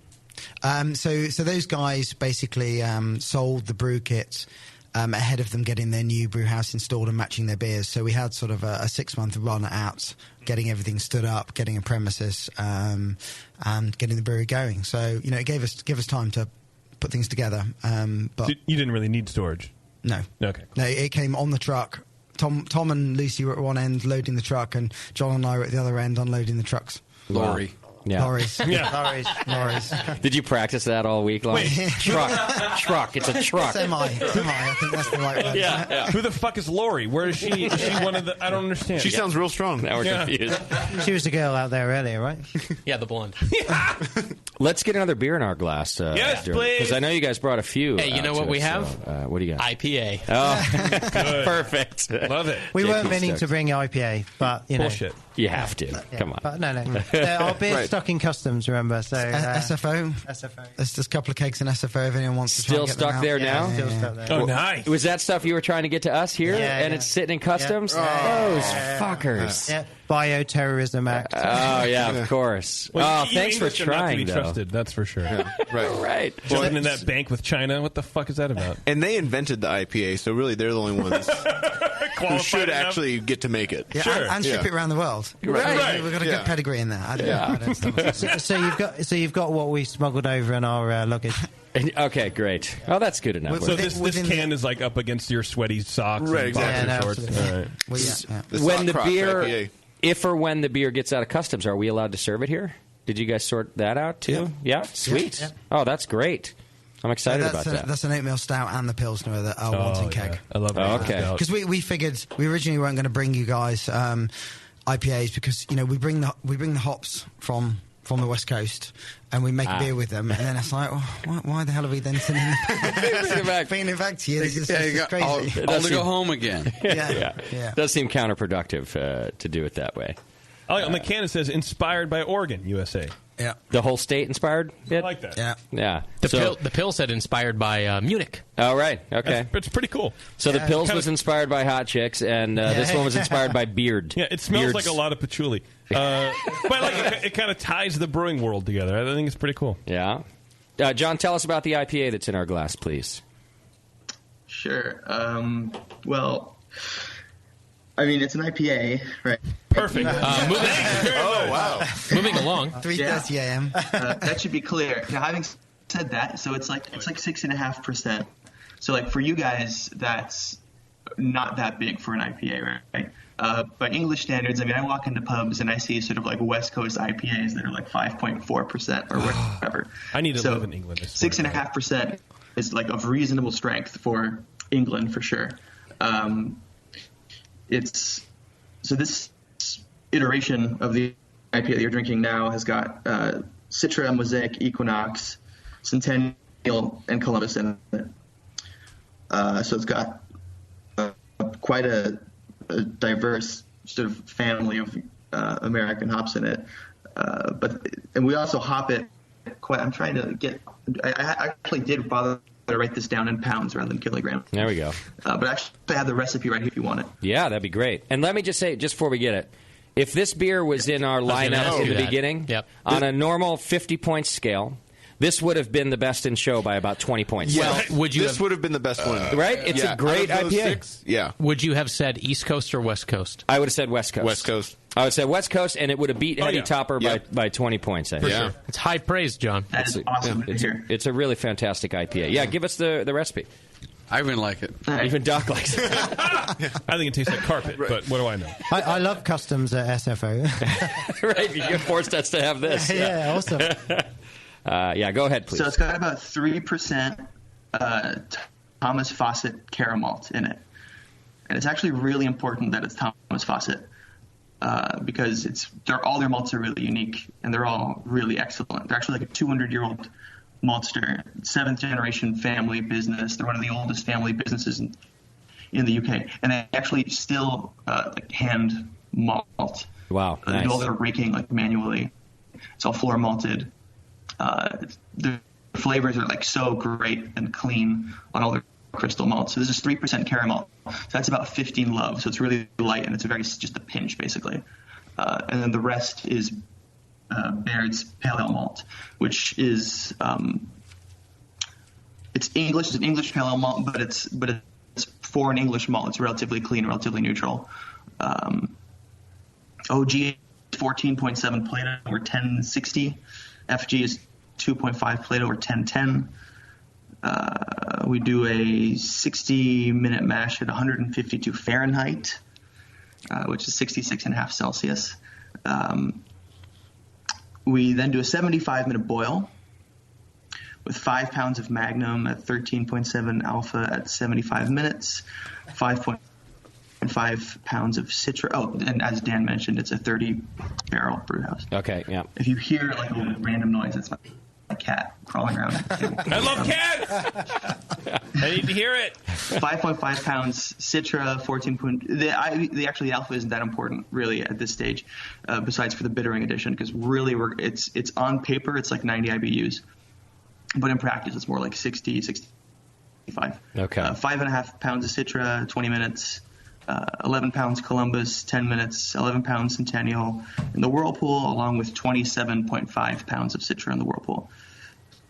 So it's a big Whirlpool edition. Yeah, that's a. We dry hop it with 11 pounds of Equinox, 11 pounds of Mosaic, and 22 pounds of Citra. Wow, that's a hop bomb right there. It blends together great, doesn't it, Beardy? Yeah, great flavors, and especially from West Coast hops going all the way to the UK and then coming back. Right. These hops taste great. I've had a few IPAs, West Coast IPAs that were brewed over there, and the hops just taste so old. And these are the freshest hops that I've had in a UK brewed West Coast IPA.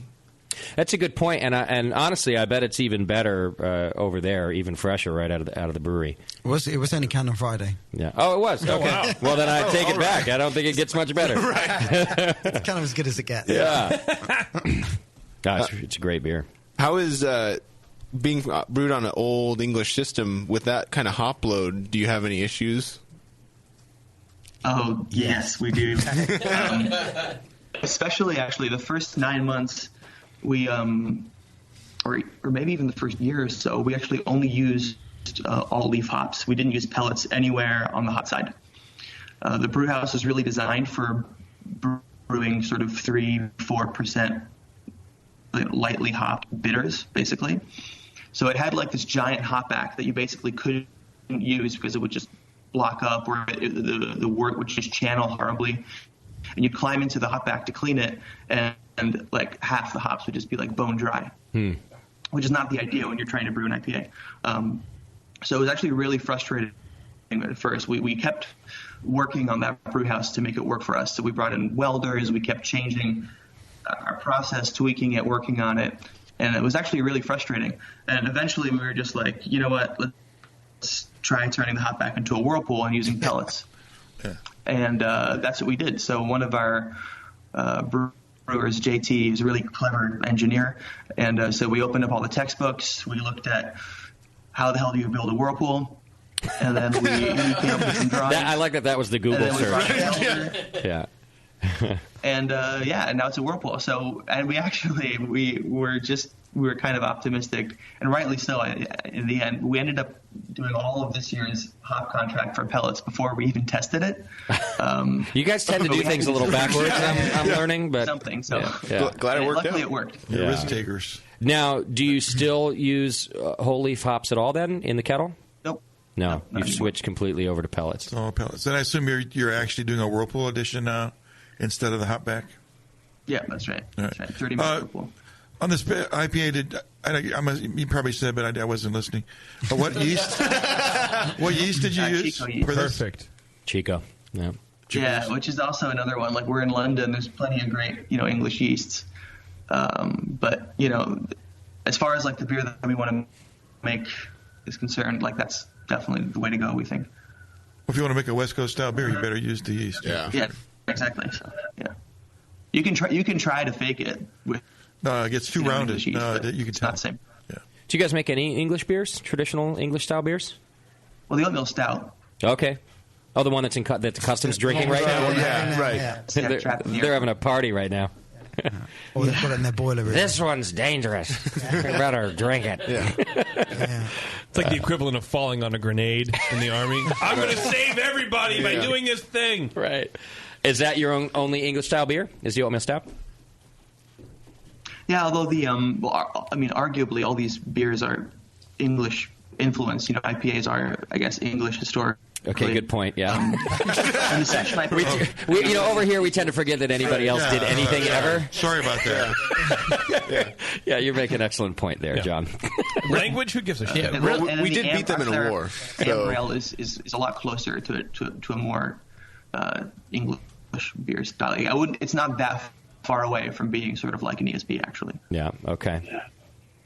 All right, I'm going to take us to a quick break here. I think you should. And then we're going to try some more beer. And we'll learn a little more about John's brewing history as well. And so we got lots to do today, folks. 888-401-BEER if you want to call in and ask questions yourself. Is the chat room working, Beaver? Yeah. Or you can hit the chat button on the homepage and send us questions that way. It's The Session. We're here with Fourpure Brewing Company out of London, England. Hang on. We'll be right back. You're listening to the Brewcasters. On the Brewing Network.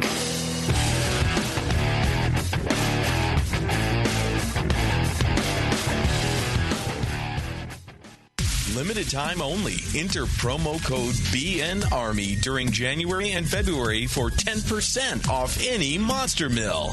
Don't settle for the second best grain mill. You want a Monster Mill from Monster Brewing Hardware.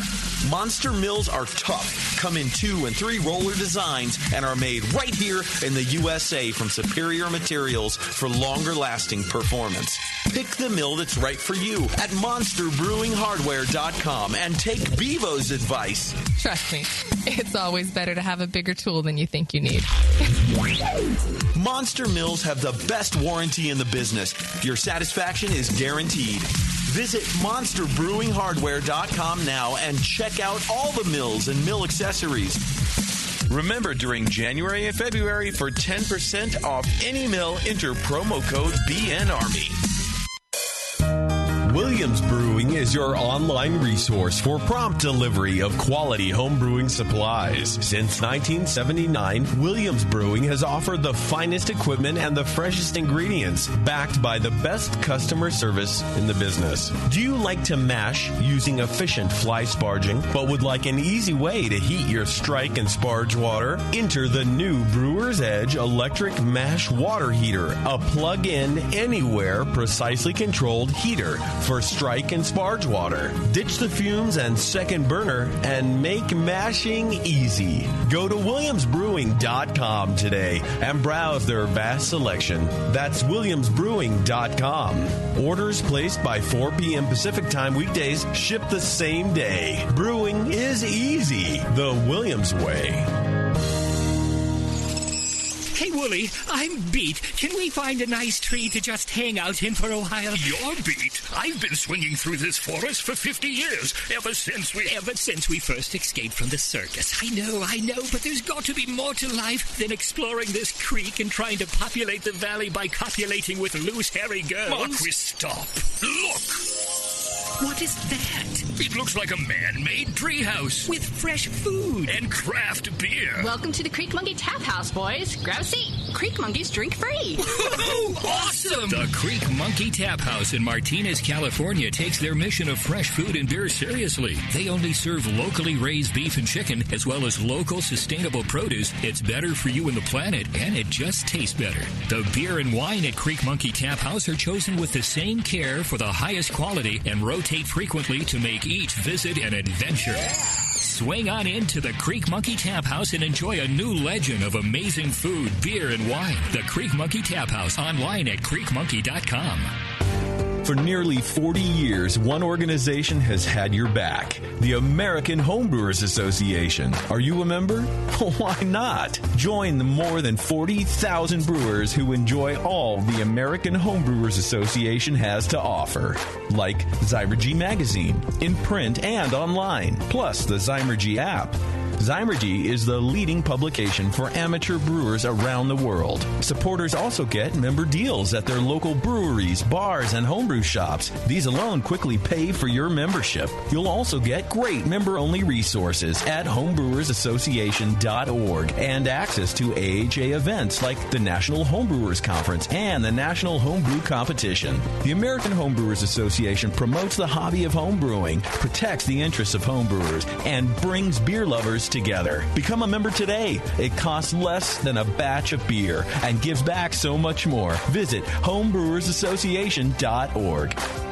That's it. I've had it. I am never putting hops in my beer again. What? Why? It's just too ridiculous. Insane prices, stupid contracts, high shipping costs, crappy selection. Dude, you need Nico Brew. Nico Brew will rock your f***ing face right the f*** off your f***ing skull. $5 shipping to all 50 states. Plus fantastic international rates get you low prices on Nico Brew's great selection of hops and more. Whether you're a home brewer, a pro brewer, or a homebrew shop owner, Nico Brew can get you the hops you need in increments big and small. Single orders, spot buys, or full contracts. And there's only one place to join the uber special secret elite bare bones club where you'll get the best deals anywhere. Holy shit.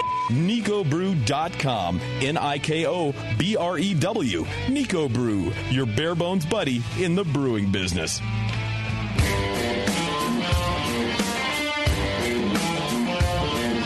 Brewcasters are back. 888-401-BEER. Whatever. Yes. Thanks for hanging out with us. Fourpure Brewing Company's in the studio from London.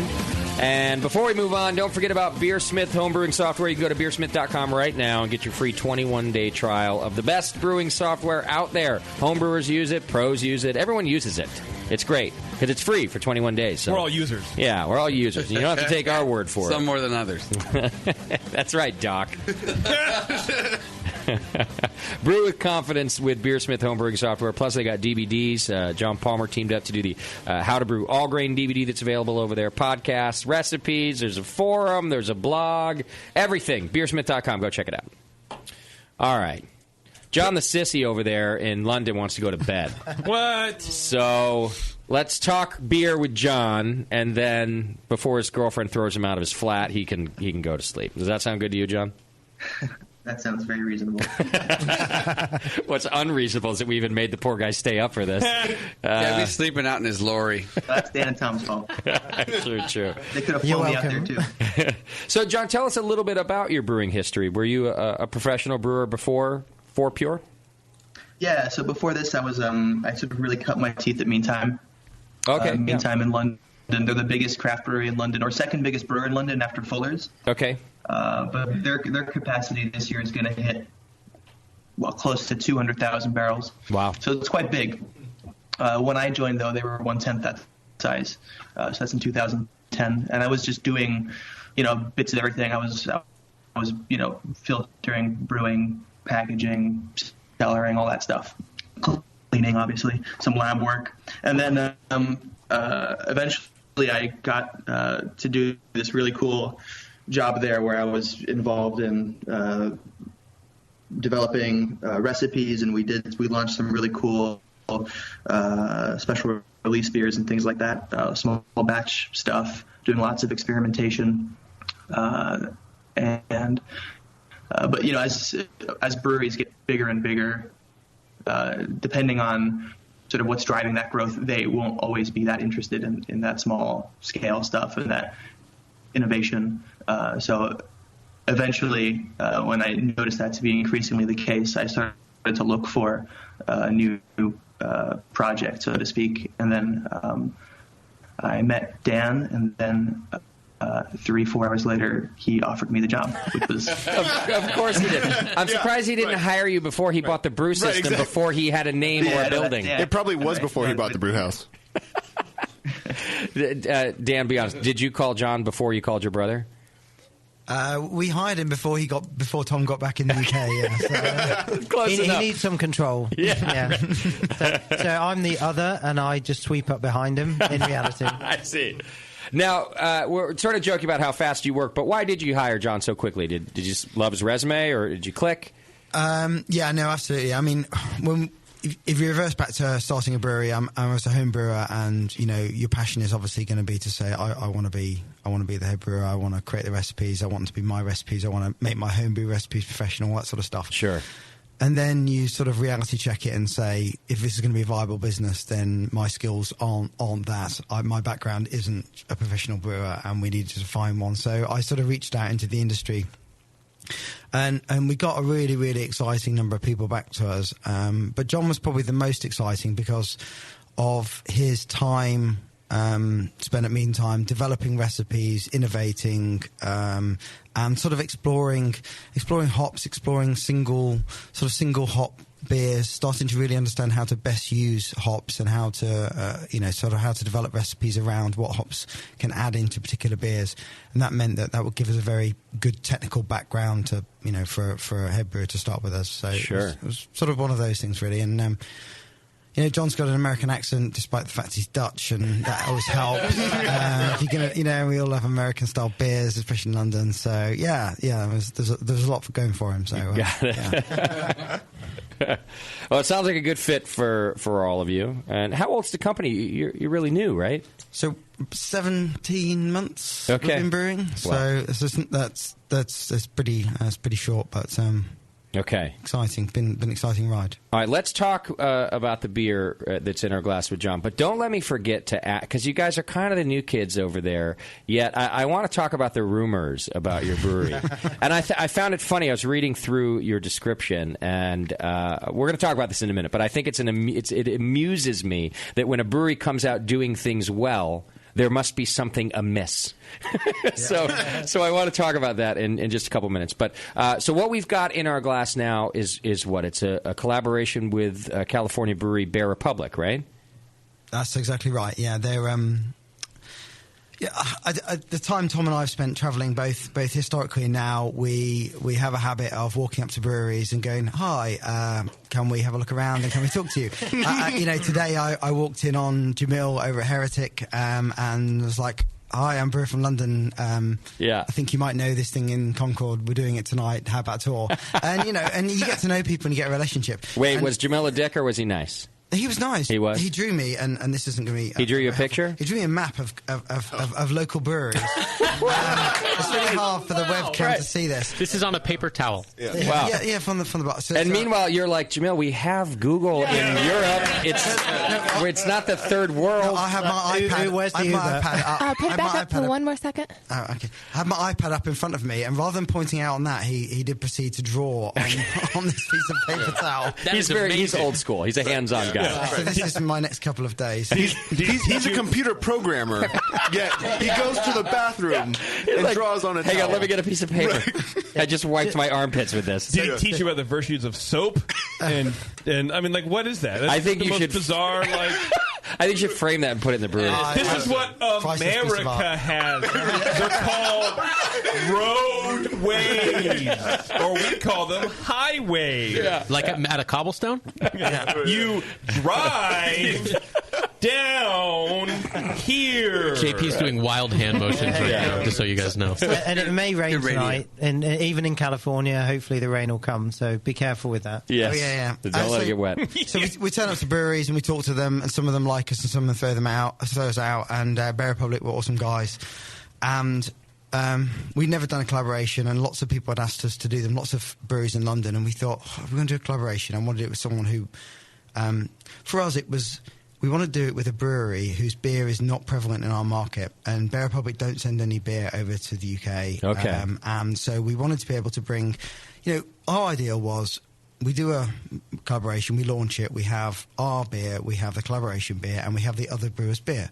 So for us, it was someone who that would be interesting, and so we brought Racer 5 over, and we had the collaboration beer, and we had our own beer, and we launched it like that. But Peter, and John will tell you, but Peter Kruger, the master brewer over at Bear Republic, flew over to London.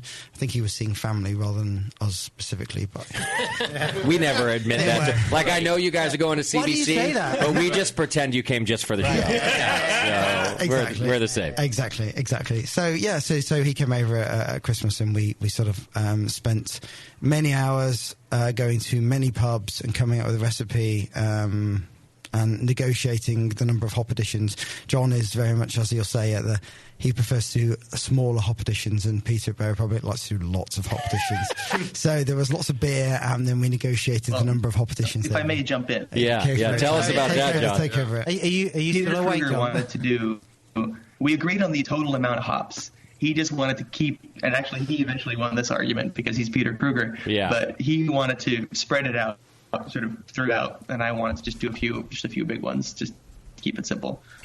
So were you on a few big late edition sides, and he wanted to spread it out through Pretty the boil? much, yeah. Oh, that surprises me. Yeah. I guess they're a little more. Bear Republic's been around for a while, been making great beer for a long time, so maybe they're just a little more on the traditional side. Yeah, but in the end, it's still a lot of hops, Still a shitload of hops. But doesn't it make for a completely different finished product, though? It can. It still depends on what you do with the late editions. I assume you still have plenty of late edition hops in this beer just by tasting it. Yes. Okay. What was his argument to do you remember? I know it was over pints. So of why you should spread it out. It's a few months ago, but it really was just about the layering of the flavors, and just that you do get more layering. Was his point of view. I would definitely call this beer layered in flavors. It's a great beer. Tell us about it. What's in it?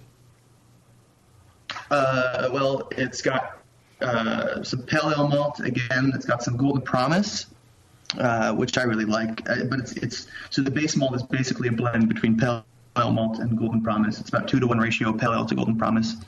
Golden Promise is kind of like Maris Otter. It's a Scottish actually heritage strain of barley.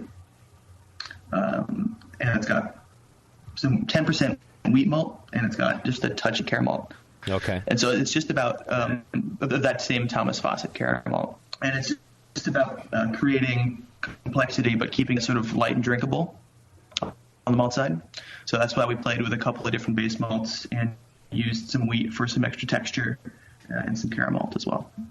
And then let's see, what else do I have here? It's a 16.5 Plato beer.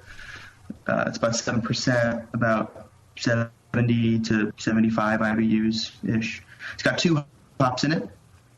It's got Lemon Drop, which is a new variety. It's actually pretty low alpha. It's like 4.5 alpha, but oil content's quite high, actually. Beardy, where did we hear of Lemon Drop before on here? Nate did an experimental brew with it, I believe, when we were still in Martinez. Okay. And we had a single hop with that. Got it. Plus, it's your favorite drink. It's nice hop. Right. Let's have a lemon drop, please. Yeah. And keep them coming. Here's $1 for you. Keep them coming. All right. Sorry. Go ahead, John. Yeah, so it's got 2 hops, 50-50 kind of the whole way through. Lemon Drop, which is a new variety. It's lemon. It's got a little bit of kind of green tea character to it too that I like, and melon, kind of honeydew melon kind of thing. Yeah. Then we've got some a new sort of it's an experimental variety from Hopsteiner. It's currently just got a number. It's just experimental number 6277. Doesn't yet have a name or anything, and it's not even clear that it will be actually grown on a wider scale. And that sort of depends on how beers like this are received, But we're one of the first few breweries in the world to brew with this hop, and so Bear Republic obviously are the connect with that. Okay, yeah. So these hops you got through Bear Republic then? Yes, exactly. Okay. Yeah. So they put them on a plane for us. Yeah, if you imagine how difficult it's been to try and get beer into here, getting hops into the UK was incredibly difficult. I was going to ask that. Is your customs shitty like ours? Or it was. I mean, there were all sorts. They were using all sorts of words that I didn't even know what the words meant that they needed. Certificates of attestation and all sorts of bizarre things that we had to have. Is it because it's an agricultural product that they're concerned about? Yeah, and it's also. It's controlled as well in some particular way. I really didn't get to the bottom of it, but it was very difficult to get the hops in. But nevertheless, they did. I mean, the guys at Bear Republic shipped them in on like an overnight, and it took about 3 weeks for them to finally get here. And again, it's so frustrating because we're over a fortnight. Yeah, it was a fortnight and a half. Yeah, this is good. But the frustrating thing is, we're shipping. It's like the beer. You're shipping stuff in chilled. It then goes into a customs bond where it's ambient, and they're just screwing the product. In all regards. Even with all the aluminium foil, all that too. That was one of the words you didn't know that their customs was using, right? Yeah, that's it. Aluminum. Yeah, you're like, what the fuck is that? But I did craft in my laboratory, so That's good. Either way. This is another great beer, and whatever that experimental hop is, order it because it's really nice. What kind of beer is that? Did we ever address that? I guessed an IPA. Basically an IPA again. An IPA. Right. Is it almost? That's a like all double they brew. IPA? So it's like right. Yeah, It's what we call a Bear Republic. Great. Okay. Exactly. Now this one we have on tap here, right? This is out of our draft. Oh. All right, folks. So if you want to come down over the next day or two, we've got a bit of this on tap here at the Hop Grenade. And we will have the eventual beer once Customs releases it. If the officers haven't drunk it all, Whatever's left, whatever's left will be on tap here at the Grenade as well. So you guys brewed this with Bear Republic at the brewery in London, and then did you come and brew with them as well here? No, they brewed this themselves. We haven't been here, but it's going to be. It's obviously it's here with you guys, and it's also going to be up at a Craft Brewers Conference as well, being served on one of the tap bars as well. Okay, cool. Cool. Now, when we eventually pour the non-collab beer, will we be the only establishment in the United States to have Fourpure beer on tap? You will. Yeah. Yes. Nice. We like that. Yeah. Exclusive. Yeah. It's going to be 8 months from now, but nice and warm. The stout will be tasting good. Yeah, the oatmeal stout will be fun. Come try some malt. Yeah. Well, it's great beer, John. You're doing God's work over there, my friend. Yeah. I like it. Go to bed. Would you like to go to sleep now? I would love to go to sleep. It's officially 4 a.m. Oh, man. I can see the sun beginning to rise. Right. And since you're doing the Lord's work, congratulations on your son coming back. That's pretty cool. Yeah. Big weekend for you guys. Yeah. I mean, that must be amazing. Yeah. You know that means the world's ending, right, guys? Yes. Happy anniversary. All right, it's John, ladies and gentlemen, the head brewer over there at Fourpure. Thanks for hanging out with us and staying up late. Your beer is awesome, man. I recommend it if you're in the UK. Go find it. So, all right, brother, go get some rest. You guys Thank going to be at the Craft Brewers Conference? No, are you coming out for that too? Yes, I am. Oh, you that's are. a shame. I know. Just to get a beer together. See you next week. I would have loved to. We go. Beardy's going. Yeah, I'll be up there. You will cool. recognize See you him. there, then. Yeah, I'm the guy who has the nice baby face at the brewery. But it's hidden behind all the pubes. Oh, there's that. Yeah. Yeah. Go ahead. And actually, Beardy's the one you want to have a beer with anyway. He's not only nice, but he knows what he's talking about. So, go hang out with Beardy. Iffy on both of those. Yeah. And maybe we'll see you in the UK. All right, instead. see you guys. Cheers, John. See you, bye. All right, there you go. Well, that's nice. You let him out of his cage to come to the CBC, Dan. Of course. Of course. Well, he's got to come learn, right? Yeah. Well, I don't think he has to learn much. So far, the beer's really tasting fantastic. Justin, have you noticed the couple in the window? No. No. I want to turn around. That's Scott. Yeah. No, I didn't notice. I'm afraid if I turn around, the second I do, they'll be looking at me, and it'll be real weird. I'm pretty sure they're only looking at each other. Yeah. I think they're Tinder people. So Right, yeah. This is Tinder, right? In action. You guys have got speakers out there, right? Yeah, they can hear it. But it's weird. It's like we're speaking another language. No one hears anything. They sound like Charlie Brown. Yeah. Well, we'll know if in about 2.5 minutes they just start making out right there in front of the window. Oh no, that's a done deal. It's already started. Yeah. Well, see, Doc, there we go, and it started. Yeah. So, Doc, these are the bonuses of Tinder, my friend. The boners of what? Now I'm looking at everybody in the bar, and I'm trying to find out which one's which. Our staff's good at it. They can probably scan the room in about 4 seconds and pick them all out. Yeah, whoever ordered the barley wine, it's that table. Yeah. She'll take a barley wine, a glass of water from me. By the way, that's pretty much how it goes. By the way, what's the collaboration beer called that we have on tap here? Transatlantic Overdrive. Nice. Okay, cool. Which of course it has a car name. We kind of, I don't know, we sort of sat in the pub and it was getting late and someone said it and we said, oh, okay, let's sleep on that and see how we go. And then well, that was it. Transatlantic being transatlantic. Sure. See? Overdrive being the overdrive on a gear stick. Oh, sure. Oh, yeah. I got it. And that's what I'm saying. That's a Bear Republic thing because they're all about cars and racing and everything else. So I'm not saying they called the shots. They were very nice. Yeah, you don't say no to them. Yeah, well, whatever you say, guys. So I want to ask about the rumors about Fourpure. So what I understand is the backstory is that you guys kind of knew what you were doing when you started. You didn't sort of, we're making fun of you for doing things backwards, but you really planned out this brewery very well, it seems like. Your branding, in fact, existed, I think, well before the brewery, right?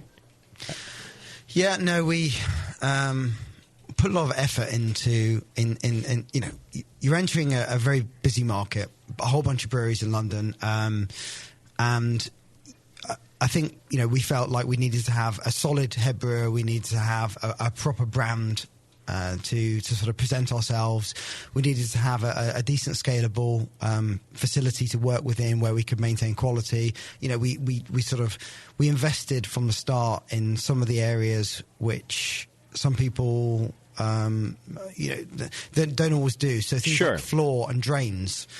We spent an outrageous amount of money. Probably. So if you think about how much we spent on our brew kit, 50% more was just spent on putting the floor and the drains in. Yeah. Wow. Because it's almost the basis for everything we're building on. And I always go back to saying to people, they say, why the hell do you do that? And you're like, well, ultimately we're making food. So we need a good basis to start from.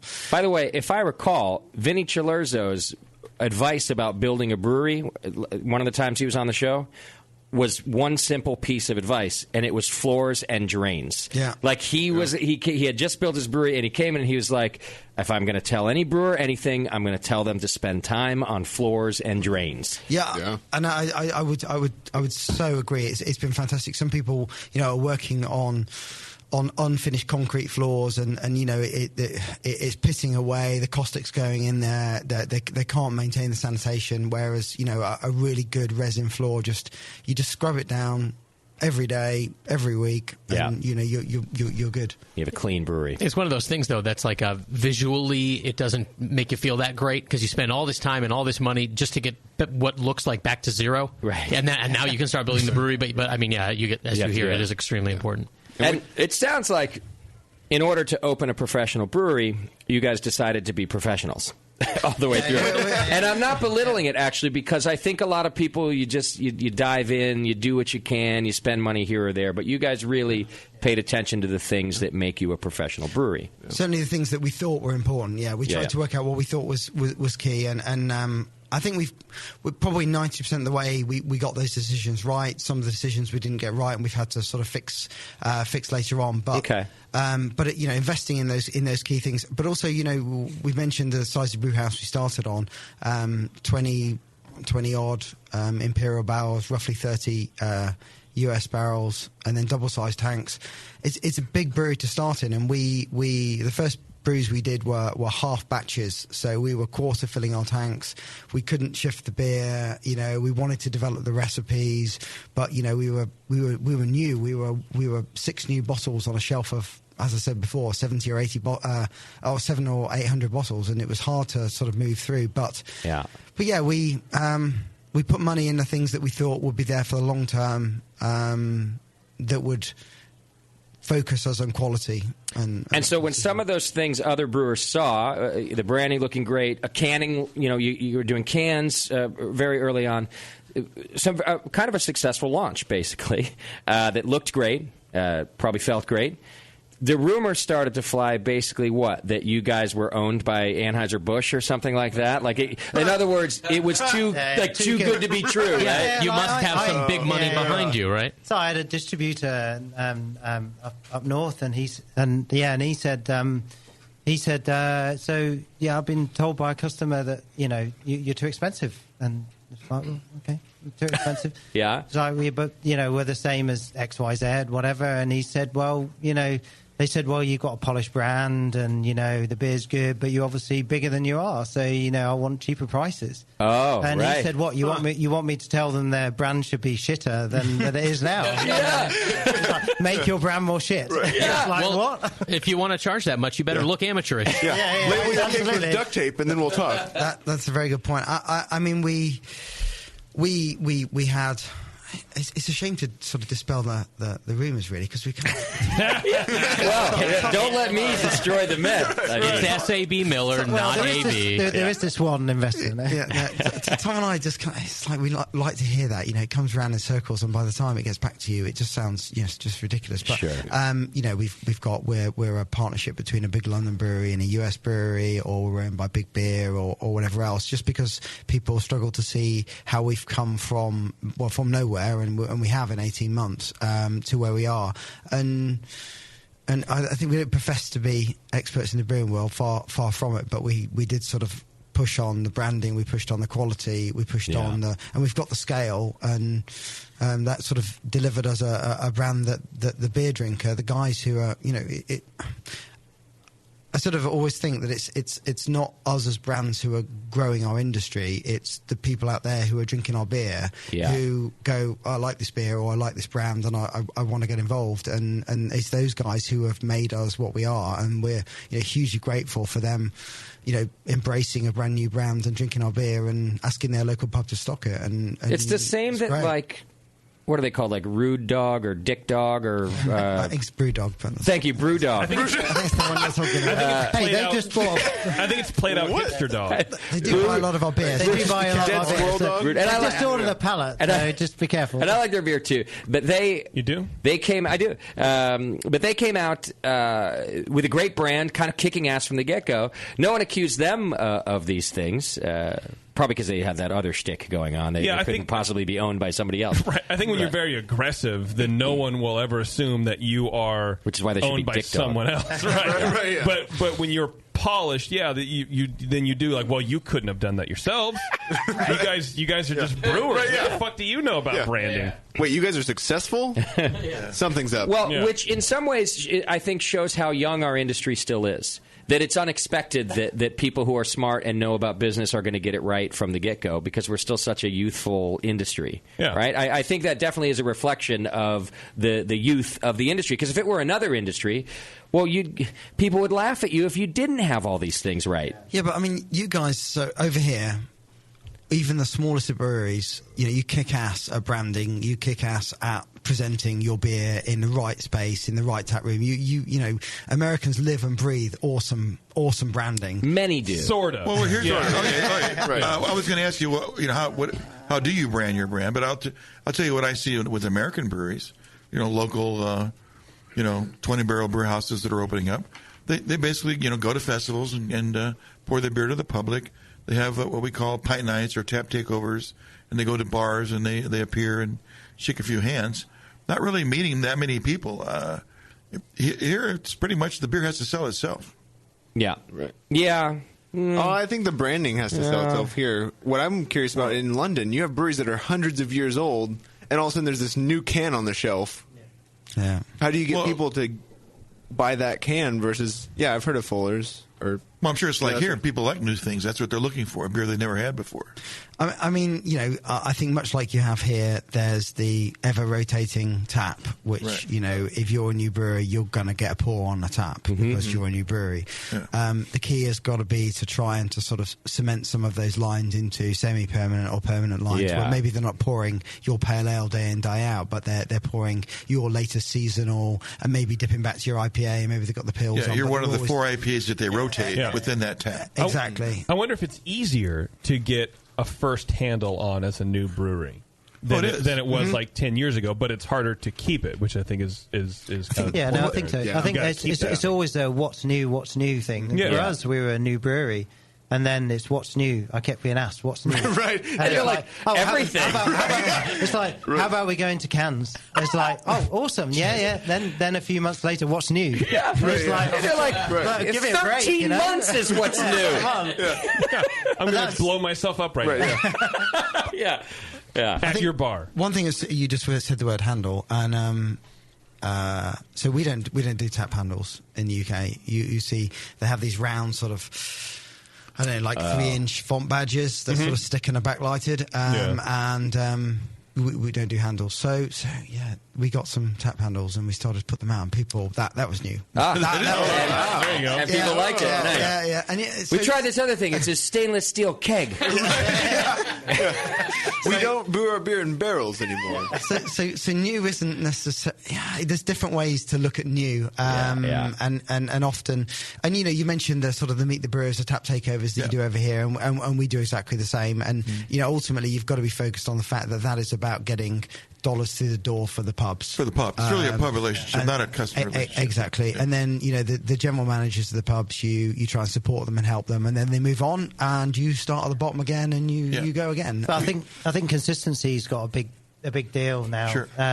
Dispense consistency, especially a lot of new breweries have a lot of dispense problems, under carbonation, and I think the market's maturing a little bit in the UK, and people recognise the consistent product. And that's something we've got a reputation for now. Excellent. And that's also driving a lot of sales, because they know they're not going to get a lot of wastage with fobbage or whatever. Yeah, sure. What about problems on the retailer side? Here in the U.S., it's still an issue, I think, for brewers when retailers aren't taking care of their lines or pouring things incorrectly. How's that for you guys over there? We both do lots of line cleans. Yeah, you just when you bring the beer, you'll offer to clean lines. Yeah, absolutely. Yeah, and then when you pour it out and it's coming out black, you're like, this shouldn't. So they said I cleaned that last week, and I'm like, oh, really? It's great. Well, maybe not that one. It was the other one. Yeah, you get them every week. We clean it. It's like, no, seriously. Yeah, you need to clean this. We'll tell you how to do it. It doesn't take very long. We get problems with that, and we. Is that hard to do as a new brewery? And what I'm thinking is an old bar. Do they kind of look at you like, what the fuck do you know? When you're telling them about their beer lines? No, they're pretty good about it. They'd rather someone else be doing it than them. Okay, well there you go. But that's fine, right? I mean, not that you want to spend your time cleaning lines, but. No, but yeah, it's one of those things that we're finding. There are even really prestigious accounts, things in London which you would be just horrified to believe that would happen. Yet our beer is being poured there, and the people who are drinking and enjoying our beer, they're the people who we want to make sure they have a great experience. And if we have to keep running in and sorting that out, then ultimately we're going to have to do that. Yeah. Okay. So, but I think it all comes down to, I mean, you guys, you distribute beer in a chilled form. We don't do that in the UK, so we do a lot of our self-distribution to make sure the beer's in the best possible form. So a lot of our work is on the beer quality side, and that helps with the consistency and quality of the product that we're delivering. And by we, you mean Tom. Tom and Big Neil. Okay. Yeah, I've got a new member of staff now. So okay, good. Are you guys doing any cask beers, or is it all just do you know kegs? We do no cask. And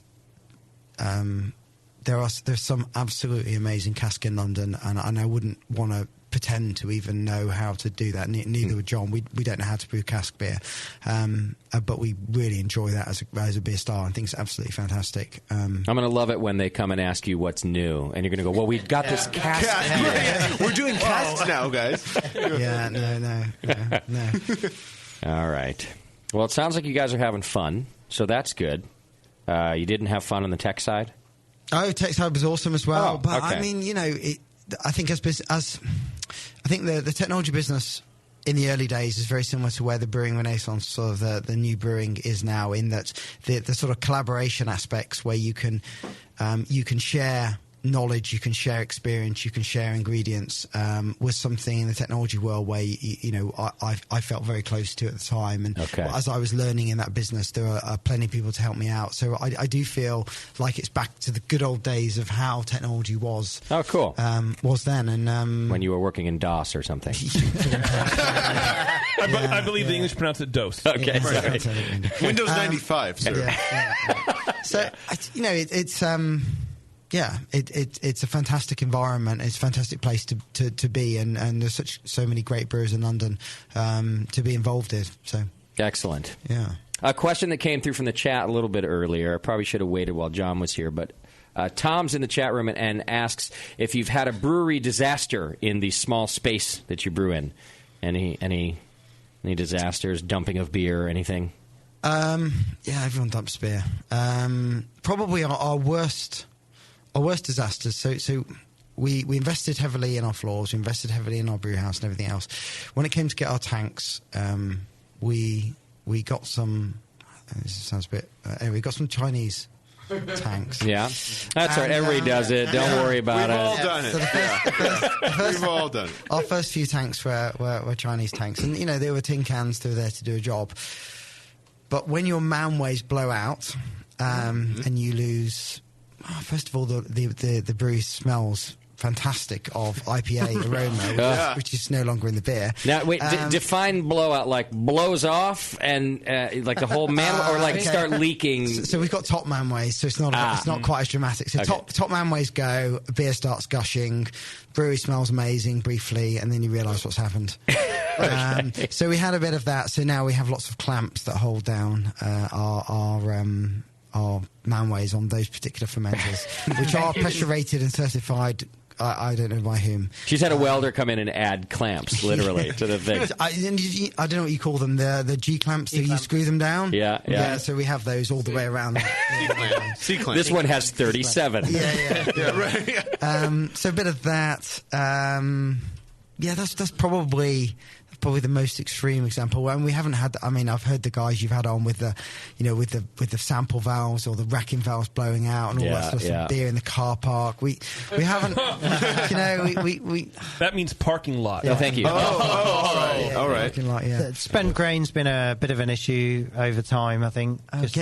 Tell me about that, because that could be nasty. Yeah, just disposing of the spent grain, relying on farmers driving through the traffic in central London to pick up your grain. Oh yeah. While it rots outside, it's a constant problem in London specifically. But if you're in a row of like 6 breweries, you say, has everybody had the grain problem? Yeah. Oh yeah. Oh yeah. So what do you do with it? I mean, the thing is, now we're brewing at a scale where the farmer and the farmers, they're desperate for it. They think we'll generate enough volume where it's worth their while. Okay. But as you're sort of getting off the ground, it's your problem and they can't be bothered. So you end up with, especially in the summer, just hideous. Oh, yeah. And we have a tap room in the brewery as well. So on a Saturday, we push back everything in our very small amount of space, and we have 13 taps on, and people come down and enjoy sort of drinking beers there. And they probably prefer not to go outside because, in the summer when the grain's not picked up, it's really something else. And we're talking like it turns that way in 2 days too. So in your farmer's like 2 weeks late. Oh man! Did you ever just put it on a rail car that was parked right next to the brewery? That would have been a great idea. Yeah, we should do. We got an arch down the road now. There you go. Down the railway line, and we're thinking about getting one of those. The push carts. Push carts. Get the grain down there. Right. Yeah. Listen, I will fly out and shoot that video if you guys get the push cart. That'd be great. So yeah, that's a problem. Spent grain's been a challenge for everyone who starts up in London. That's one of the key things is getting that material out. But once you get to a certain scale, they're in the position where they're wanting to pay you for that grain, and that changes the whole relationship with the farmer. So do the neighbors complain and everything else? I mean. Who complains when you give them beer? Yeah, good call. Good call. It heals all wounds. It's not time. Actually, heals wounds. Most of the people in this room would fall into that category. Complains when you give them beer. What is this? Another IPA? Yeah, that's true. This smells like butterscotch. Bunch of assholes. Yeah. We've got a guy across the road who is at a printing firm, and he says, "There's a lot of pigeons there. Do you want some beer?" And he goes, "That's fine." Pigeons got pigeons. Wow, it's fine. Yeah, he likes our amber ale, and we like, it's fine. There you go. It's good. So, yeah.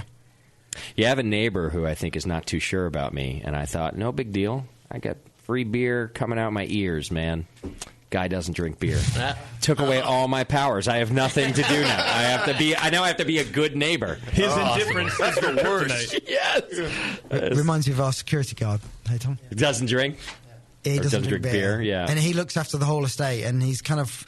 I don't know. How would you describe him, Tom? He's one of these guys. He's a nice guy. He's a nice guy. He's a big fan of the show. Yeah, he's a big podcast listener. Nothing happens on the sort of industrial estate we're on that he doesn't know about, and he doesn't approve. Yeah. And it would be nice if he drank beer because it would, lighten things up a little bit. Would, yeah, I understand. And it sucks when all those powers are taken away. It's no good. All right. You guys got to go? You want to hang out? We got a couple other things to do. We're going to play a new game with JP tonight. Yeah, I heard about the game. It sounds awesome. So if you guys want to hang around, you're welcome to. Yeah, stick around. Yeah. All right, I have a super important question. Yeah, that I need the answer to. I understand. I can tell. Will Liverpool get into the Champions League? I don't know. What do you think? Absolutely not. Yeah? No? Absolutely not. Sounds like Tottenham supporters. Who are you guys? West Bromwich Albion. Okay. All right, whatever. It's actually funny. Kate the Great gave me a copy of The Week magazine, one of my favorites, but she gave me the UK's Week. Oh, yeah. Someone gave it to her. She brought home or something. And I was reading, and I flipped to the sports section, and the lead story was tennis, Andy Murray story, and then it was cricket and football. Yeah. That was it. Yeah. There are no others. You mean soccer. What else would there be? You mean soccer, So right? I'm guessing you were referring to one of those three sports just now, JP? I was, yes. Oh, okay, I was good. referring to football. I got the reference, kind of. I was referring to little footy action going on. Footy. Yeah. How about them Giants? Are Americans allowed to say footy? They are now. No, you sound like a tool. Wow. Agreed. Great. Yep. I'll be your tool, baby. All right. Speaking of tools, we did have a Twitter game tonight that JP announced over Twitter. What do you mean? Nothing. Tool? It is, but I didn't announce. I was a tool for not announcing it on air. Oh, okay, great. Okay. That one. All right. What was our Twitter game tonight, JP? Well, what we didn't talk about during our rogue trip, which I forgot to mention. Rogue trip. A rogue trip. Was Beverly's super oh, dear heavens. desire to live in a double-wide community. Double-wide community. Or, as it's known across the universe, a trailer park. A trailer park. You have never seen Bevo more passionate about anything. Bevo announced to me that all she requires of her Brewing Network retirement plan, which is in itself is a joke, is that we get her a double wide, which is way cheaper than a 401k. Don't worry, I don't rely on you for that. I take care of that myself. The joy on her face every time she saw a double wide out the side of the RV. Because they were cute. I mean, they're not like... Okay, I'm just going to stop. They were cute. She was like, they were cute. Well, really nothing good to say. Was it like the Disney movie where the dog was a squirrel? She was double wide. I was just showing you guys that you can live in that. Yeah, that. And you can have them in. You don't have to live in a double-wide community. You can live on land. So that's the other thing. After about a day of announcing that she wants double wide, one day she goes, "Oh, look. Well, there's a double-wide community." And JP's like, yeah, it's a fucking trailer park. No, I think it was even worse than that. Can I just say that they all had lawns? It wasn't a standard trailer park. Like it was a little like housing. They each had their own. It was lovely. I think she went lower than that and was like, "But I don't want to live like I want to live on my in a little." Wouldn't it be nice if it was in a trailer park community or a double-wide community? Double-wide, yeah, they have those. Yeah, it's a trailer park. All right, so go on. You'd be the youngest person there for sure. Yeah, absolutely. I'd be everybody's favorite. That's true. So, I already am. Looking 20 years into the future, whenever Beverly retires, and she will start her own double-wide community. You'll also fit in, by the way, Bebo, but that's another thing. Yeah, which is with the sweatpants, probably the tank top. Fit in at that point. I want the B&R Army to name her double-wide community. Okay. What's it going to be? Name Bevo's own double-wide community. This is going to be so bad. It's already really good. Also, then, just since we're on the subject, can we get a quick lesson in English from Bevo from the trip? Because there were several terms that we discovered. Bevo, she doesn't speak English. Is what I'm. No, getting she does not. She speaks double-wide community. So here's an example. Go ahead. The new battle wagon has a broken gray water tank, so we couldn't use too much water. Like you could use a little bit, but if you filled it up, it would leak, and we don't want that. So we had bottles of water in the bathroom so that we could brush our teeth. Which Bevo comes out one day and goes, "Hey, We need more tooth water in the bathroom. And I'm just My like, favorite part of that is that I didn't say teeth. No, just one tooth. Yeah. tooth water. And I'm like, you are the redneckiest redneck I have ever met in my life. Do you mean we need water? It's just water, you know. No, we need tooth water. Right. Tooth water. For the one tooth. For your tooth. Right. For my tooth. Okay, it was early. Justin had gone into the bathroom to brush his tooth. It doesn't matter. My tooth. Yeah. And then I went in after him, and I just was returning the bottle of water, which Great. apparently I thought was tooth water. What else did we have, JP? Well, Beverly, what do you call a napkin? A wipey thing? Yeah, there you go. What do you call a knife? I either said a sharp thing or a cutty thing. A cutty thing. Yeah. A wipey thing and a cutty thing. Well, it's all about function. Who doesn't know what a knife is? A cutty thing. I know what a knife is. I just like to shut up. It's more syllables. It's nicer to say. You hired me. And then the best part is, so now Beverly not only doesn't know anything about what objects are called, Yeah. she has that displacement, whatever, but she's very inquisitive. She likes to know and learn about stuff. Right. So the best kind of question, and we sat around often around the campfire on this trip and just talked about esoteric, whatever we philosophize. We talked about philosophy a lot. And Beverly, what was your main question? Like the biggest question that came to you about your place in the universe? Do you remember that? I do. I do.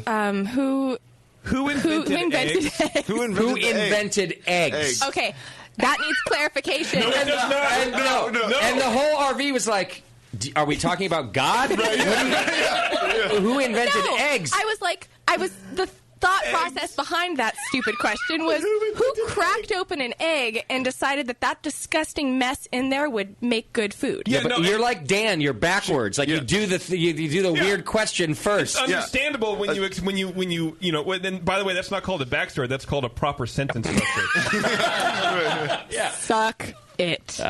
Who invented eggs? Well, she went a step beyond which came first, the chicken or the egg. And she took it a step beyond. Yeah. Who invented the egg? By the way, as she's standing in my slippers with her hair in a towel, cooking this big omelet soupy mess, going, who invented eggs? Hand me a wipey thing. Let's not even ignore the fact that I was cooking breakfast for you fools. You were. Hey, I made coffee. You can't give me and you ate too. Which is why we're making fun of you now, and instead of why you were cooking breakfast. Right, yeah. And I kept my hair in the towel so that no hair ended up in your food. Thank you for that. That's much less redneck. The towel-y of you. thing. Yeah, the towel thing. It was a wrappy thing. The hair dry thing. Did we have anything else from Vivo English-wise? I'm sure there were many gems that we just didn't remember. Tooth water is the best. That will never go away. Straight water, I think she called 5 Loco from Flat Tail. No, it's Floor Loco. Floor Loco. Floor Loco. Yeah. That's because I sat on the floor and drank it. You did get crunk off of Flat Tail beer. It was fun. I did. Yeah. All right. Well, it was a great lesson in English from Bebo. You can watch the video right now. It's on our Facebook page. That's part 1 of our rogue trip. When we come back, we're going to play a new game with JP called JP or Poet Laureate. Yeah, very clever name that we came up with. Get your pros Also, on, the Fourpure guys are still going to hang out with us, so call us up, 888-401-BEER, hit the chat button. We'll be right back. It's The Session, live from the Hop Grenade.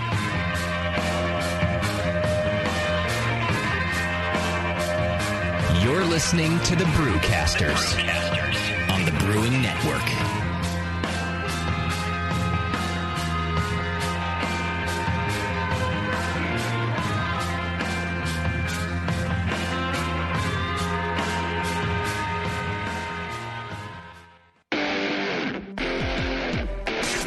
A few things happened 30 years ago.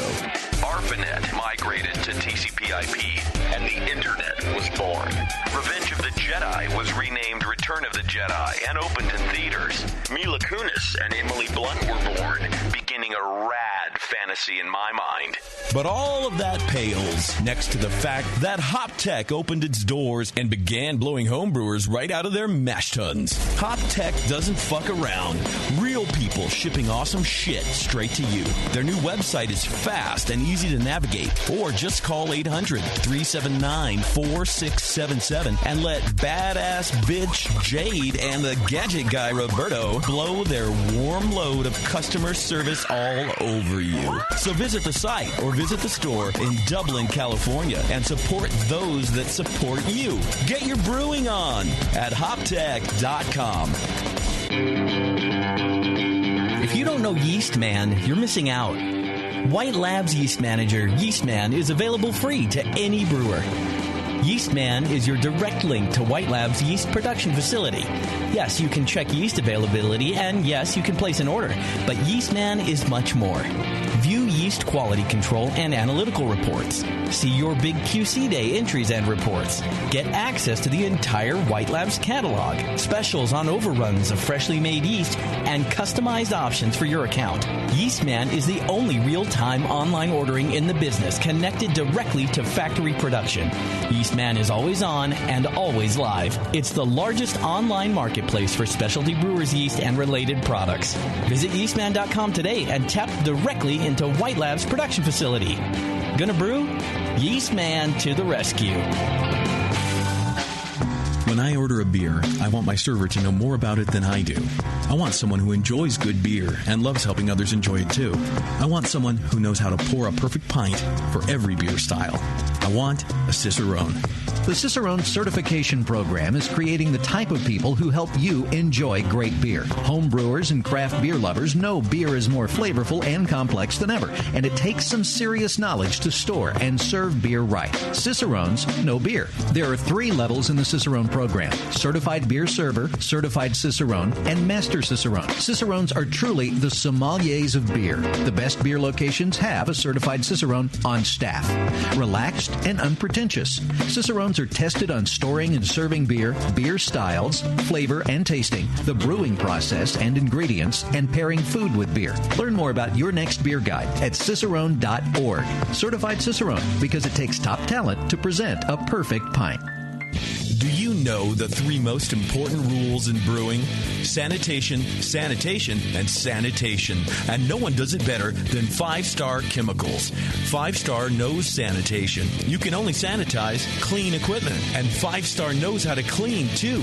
For craft brewers and home brewers, 5-Star has what you need to keep your fermenters, serving tanks, kegs, and draft lines sparkling and free of any beer-spoiling bacteria. PBW, caustic, acid cleaners, Star Sand, SaniClean, lubricants and defoamers, pH stabilizers, and more. 5-Star Chemicals has cleaning supplies, safety supplies, heat exchangers, pumps, hoses, and valves. And 5-Star is proud to offer eco-friendly products that exceed customer expectations. If you have a cleaning problem, you need the 5-Star solution. Visit 5starchemicals.com or call 800-782-7019. 800-782-7019 and get the 5-Star treatment today.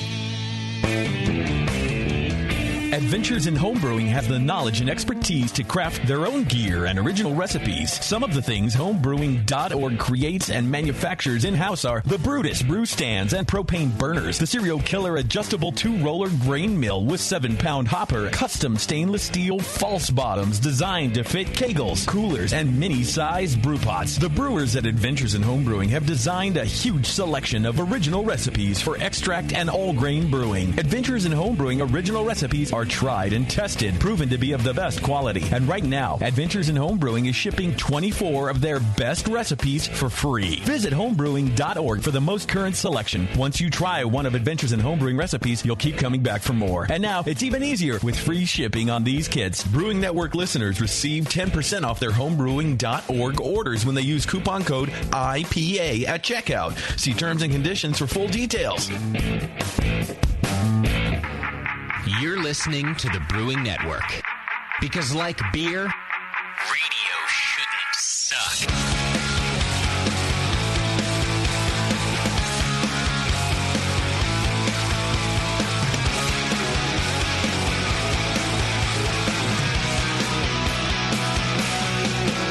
All right. Hey, welcome back to the program. Thanks for hanging out with us. We got Fourpure Brewing Company hanging out with us. They're still here, and we've got their beer on tap. More to come, apparently. Maybe. Hopefully. If you're lucky. Maybe someday. Go to fourpure.com. It's just fourpure.com. Let me see here. Yeah, fourpure.com right now. Great website. Lots of information. You can see their awesome branding. Learn about the beer that we tried tonight. And are you guys distributed yet outside of London? Yeah. We serve about 50% of our beer in London, and certain percentages regionally, but we're pushing on export a little bit. So a little bit in Sweden, Scandinavia, a little bit down in Singapore, even. Nice, excellent. Just places you want to go travel, Tom? No, absolutely. Japan next, obviously. Tap takeovers. I got an idea. Why don't we distribute to Australia? It'd be great. Or New Zealand is maybe better. All right. So we got a new game we're going to play. And it turns out that JP used to fancy himself a poet. Well, I'm an emotional kid. I was emotional. I had emotional. You didn't even know it. Yeah, nobody's surprised by this revelation. Yeah, I had emotionals. Yeah. That was the name of his first poem, actually. It was called Emotionals. We're already doing the reveal? It was your first collection of poems. Yeah. Called, My dad was a failed poet. I was as well. Yeah. I thought your dad was a failed nonfiction/fiction writer. He is. L. Ron Hubbard, I believe his name was. Yeah. L. Nick Hubbard. No, my dad wrote a book called I Want to Love by Paul Nicholas Petros. You can go find it. It's on Amazon. It is? He also wrote a book called The Game of Insurance. So he went from poetry to how the insurance companies are ripping you off. I don't know if you knew that or not. Yeah. Yeah. Okay. And that's by Nicholas Paul. Did you write an Amazon review to I Want to Love? Like, hey, I wanted you to also, Dad. Yeah. Still working on it, huh? How'd you find time to write this and you're throwing baseballs at me? Asshole. If you spend more time wanting to love, you might have loved. It's tough love. Right. Someone threw the baby out with the bathwater, asshole. Yeah, literally in your case. All right, so you did some writing as a child. I did, yes, I did, yes. So we thought it'd be fun to see, because we tend to make fun of pretentious people in general here. If we could even tell the difference between JP's poetry and a Nobel Prize winning poet. We wanted to go big. Yeah. So, but we are also the judges. Yes. So our level of poet laureate. Yeah. Critiquing is probably pretty low. Well, we'll get some help judging from our audience here. Yeah, so here's what we're going to do. We got two people to play from the listening audience, and then I think we'll play here in the room just for fun as well. But let's find out who our callers are. Yes, Tasty? You look concerned. What's the objective? What's the objective of the game? Like, if I think it's JP's, do I stroke his back and say poet laureate? Yes. Right? Or do I hadn't thought of that rule, but yes. What's the goal? I don't really care. That just needs to happen.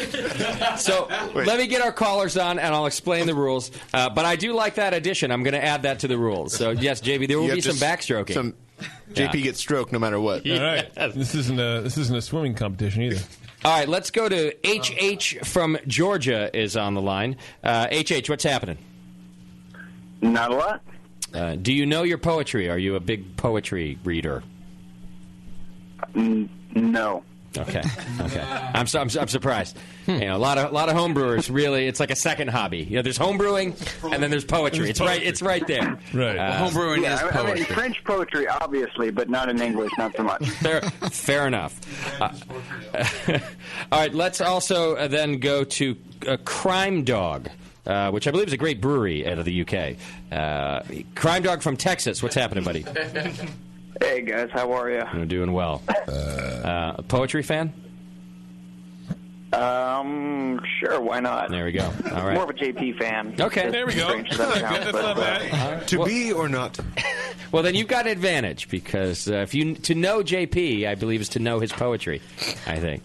So if I have this right... James Joyce? Yes. If I have this right, Moscow is going to read us two pieces.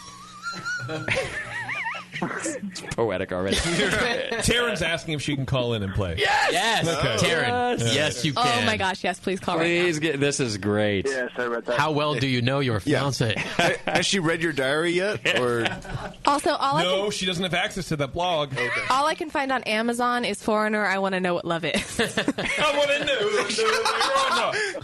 Well, your dad wrote I Want to Know What Love Is? He is a great man. Wow. But you should look for The Game of Insurance or I Want to Speak for the Children.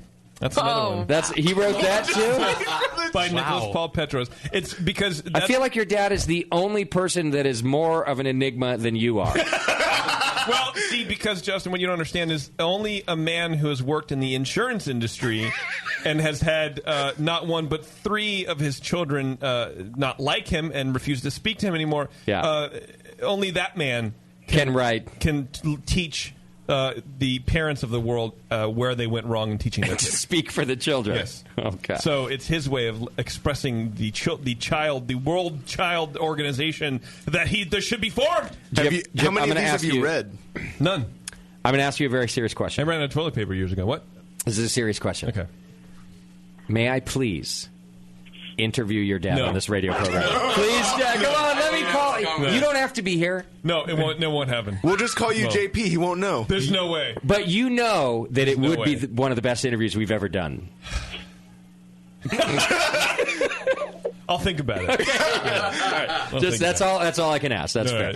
right. All right. So Moscow's going to read us 2 pieces of quote unquote poetry. That's right. Is that Taryn on 3? Beaver? That is Taryn on 3. Okay. Another previous girlfriend. Hi, Taryn. Hi. I'm glad that you want to participate in this game. Doesn't sound like Taryn at all. Well, I was an English major, so. Is that what you're basing your advantage on? Well, Not that you know JP? Right. Well, the online university she got it from was disbarred. So you spent 4 years staring at pages. I will say this, Taryn. Whatever you hear tonight is probably a glimpse into how JP's vows will sound. Right. Yes. 'Cause you guys are writing your vows. Assuming you guys are writing your own vows. You know. This will validate your That's whole... an interesting assumption. Yeah. No, I'm getting mine from vowsfordummies.com. Come on, how can you not write your own vows, JP? You two are the most amazing vow writers ever. You might change your opinion after this game. One of you Stick with is the dummies. one of you is an English major, and the other one is insane. You have to write your own vows. Yeah. All right. It's going to be the longest ceremony ever. Yeah. JP was, he pulls out a scroll. This will take a fortnight. That's like 7 days or something, guys. Just in case you didn't know. 14, maybe.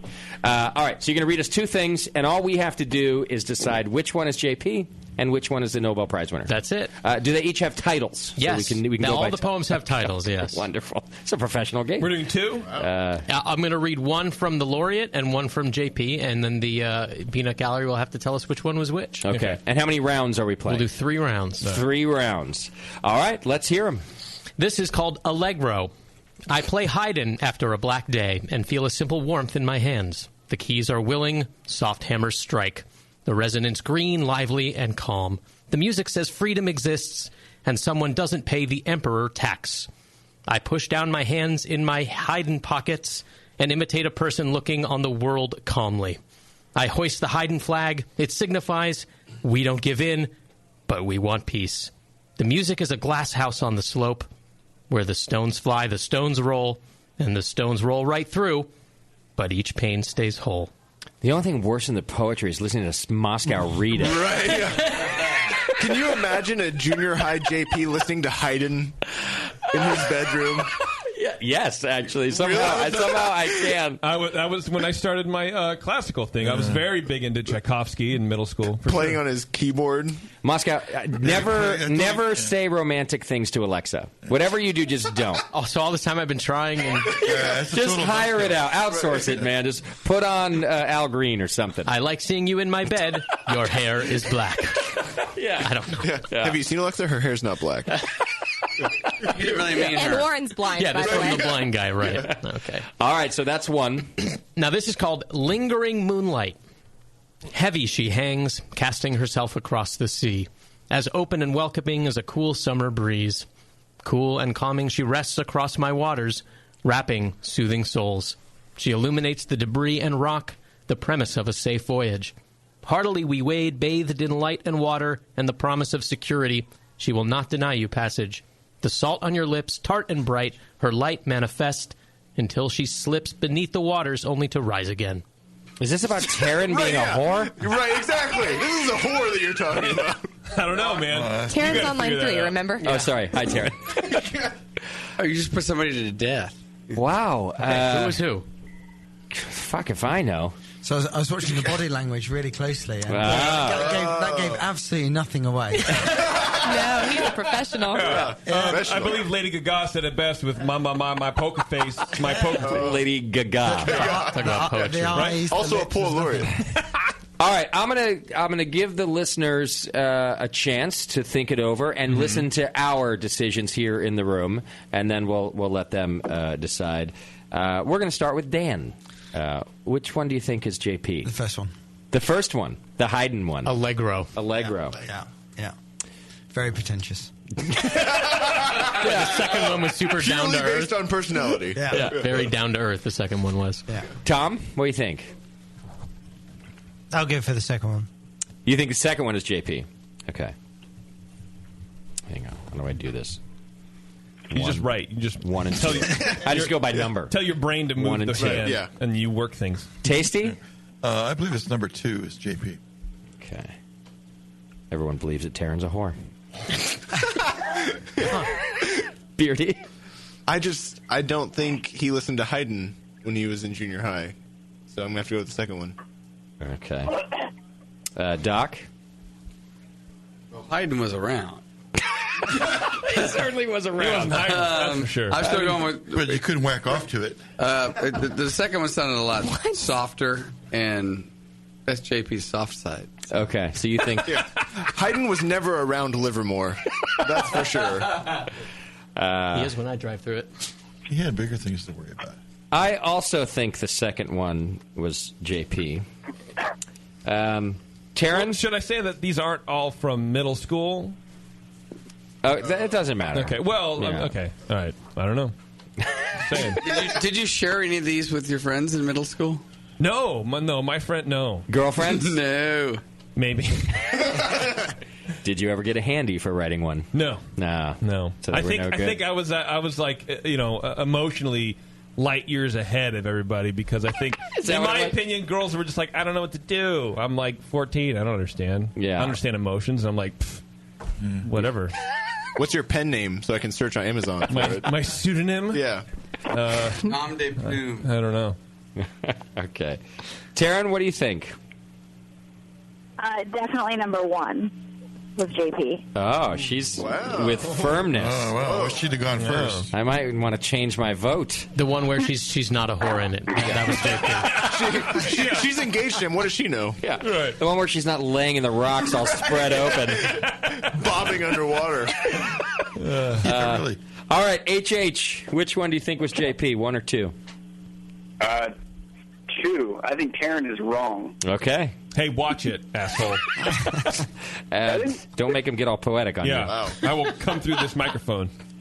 And Crime Dog, what do you think? I'm going to go with number 1 despite the lack of cats or Disneyland. Okay. That's pretty good. Yeah. That's not bad. All right, Moscow, reveal the author. The poet, if you will.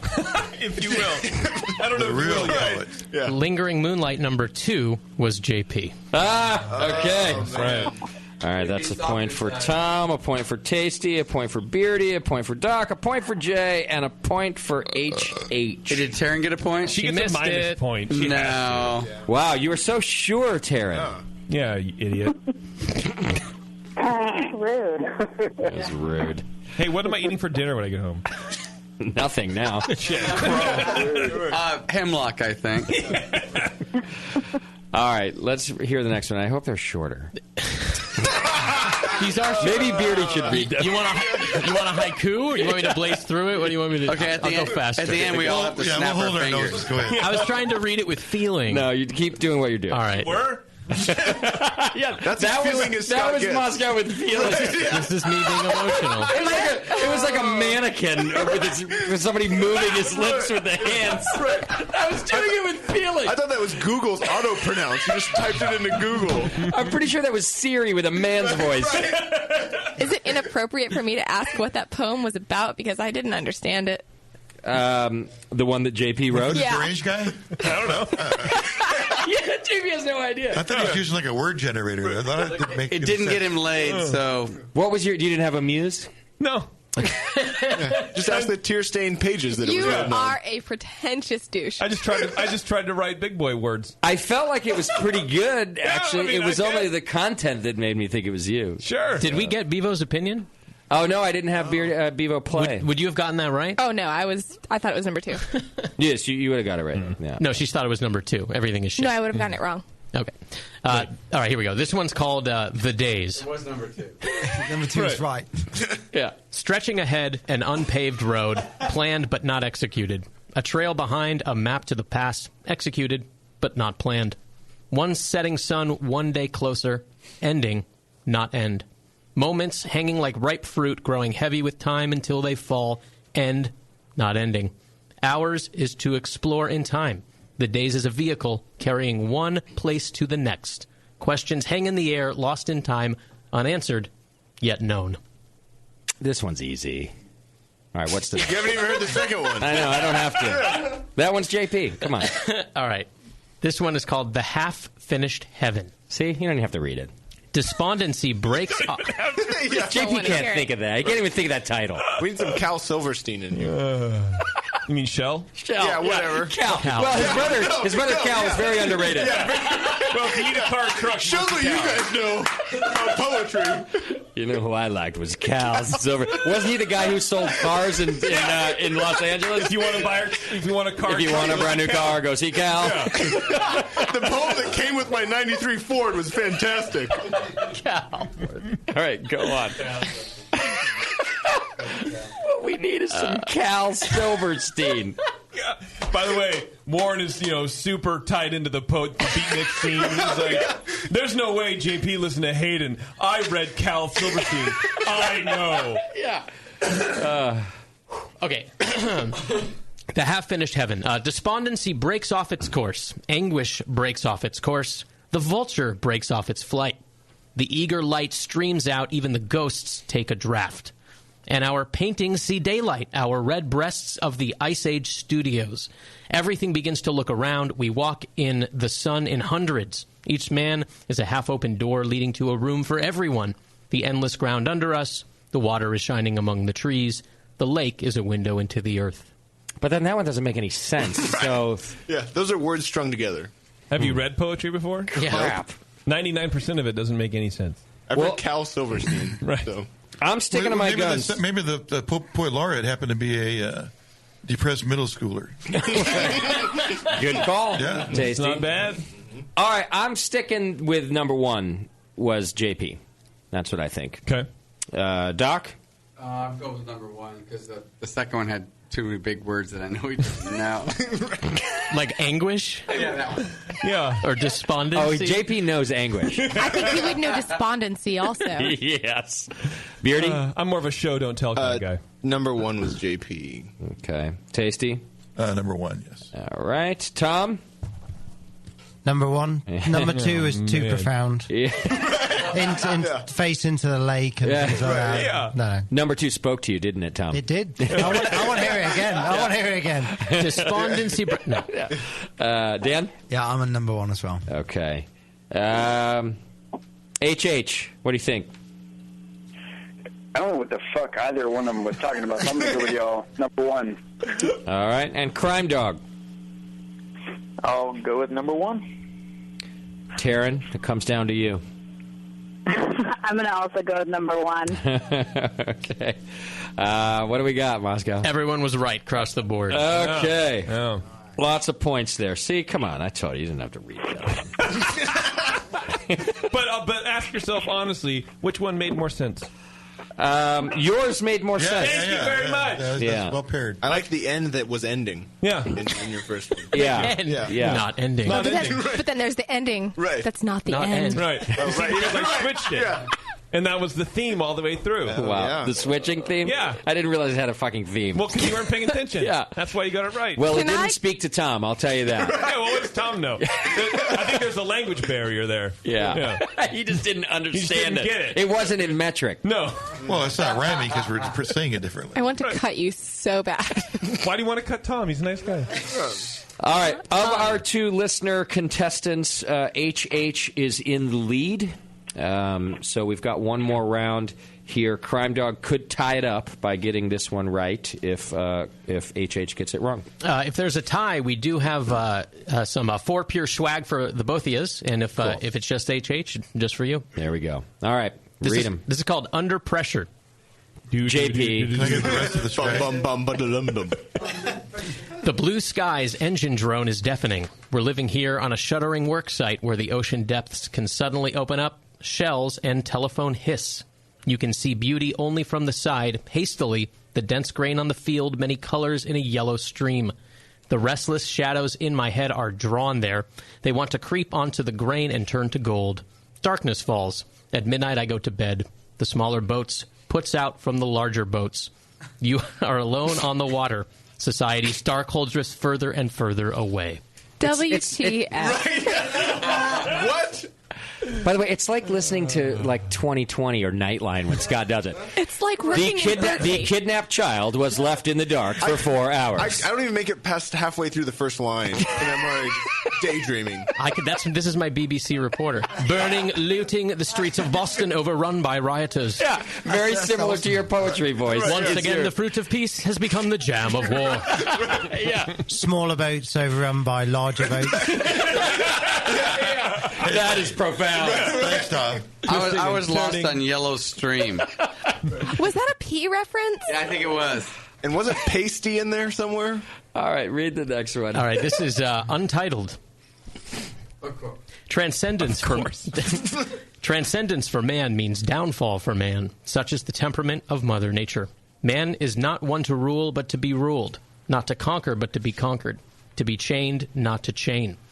The folly of man is to not know these things, to wander the earth looking into the heavens, carving their own path, ruling, conquering, chaining. After the wars, the hatred, the abuses of the earth, what is left for man but to return to mother, decaying, a wilted flower at the side of the road. This is Scott Moskowitz, BBC News, as Boston burns. Yes. All right, I'm going to make our listener contestants go first this time. Crime Dog. Which one was JP? Oh, I'm thinking. I'm going to go with number 2. He wasn't even listening. He's like, he flipped a coin. Right, yeah, 50-50 shot. He listened about as much as we did. Yeah. All right. HH, what do you think? I'm going to go with number 1. Why do you think that? It's kind of a coin toss. I don't know. I don't know why I think it. Yeah, fair enough. All right, Tasty? I think number 2. You going to go number 2? Yeah. Taryn? I think number 1. Yeah. But I will also say, I had no idea that he was any sort of poet. This is news to me. You know, I'm here, right? I can hear you. No, I know. Well, let's not get carried away. Like, it's not really a poet. You write a poem, you're a poet. Yeah. As an English major, how would you rank his poetry? Yeah. It's not bad. Mm-hmm. I mean, at least you can understand it, sort of. That's what she tells me after sex. Can you? I mean, it was okay. I understood it. I didn't throw up this time. That was bearable. Yeah. We're We're both still here. I was there. Are you reconsidering writing your own vows right now? Like, it sounds like maybe you weren't going to, but now maybe you are? Maybe he should write his own vows. Yeah, for yourself. And I'll just say the normal stuff. Well, he could write them for both of you. Let me write your vows for you. No, you can write each other's. Not. I would just draw dicks on her. And then she would go. She pulls out a piece of paper. She's like, I, Taryn, dicks. She would just show it to everybody. Like, I don't understand. Wiener, wiener, wiener. Like some ancient hieroglyph. Wiener. Bigger dick, weird-looking, curvy dick. Something about Bill Clinton. I don't know. Elephantitis. Right. Wiener, wiener. The end. The end. I do. All right. Bevo, what do you think?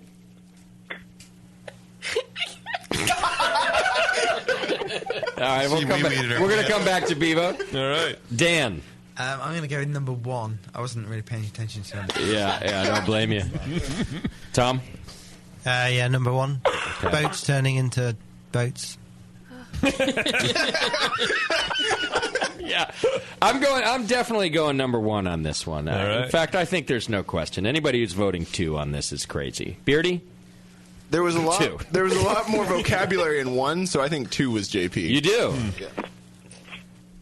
Doc? Listening to number 1, for sure I was saying it would have been number 1, but number 2 sounds very similar to the one that was JP in the second round. Okay. So I'm going number 2. You remember them? Wow. Yeah, I do. I'm ingrained now. He's quite the laureate, so he has his own style. Well, it's like a house flavor. Beaver? I would say number 1. I'm going to say this. If JP was number 2, you're pretty good.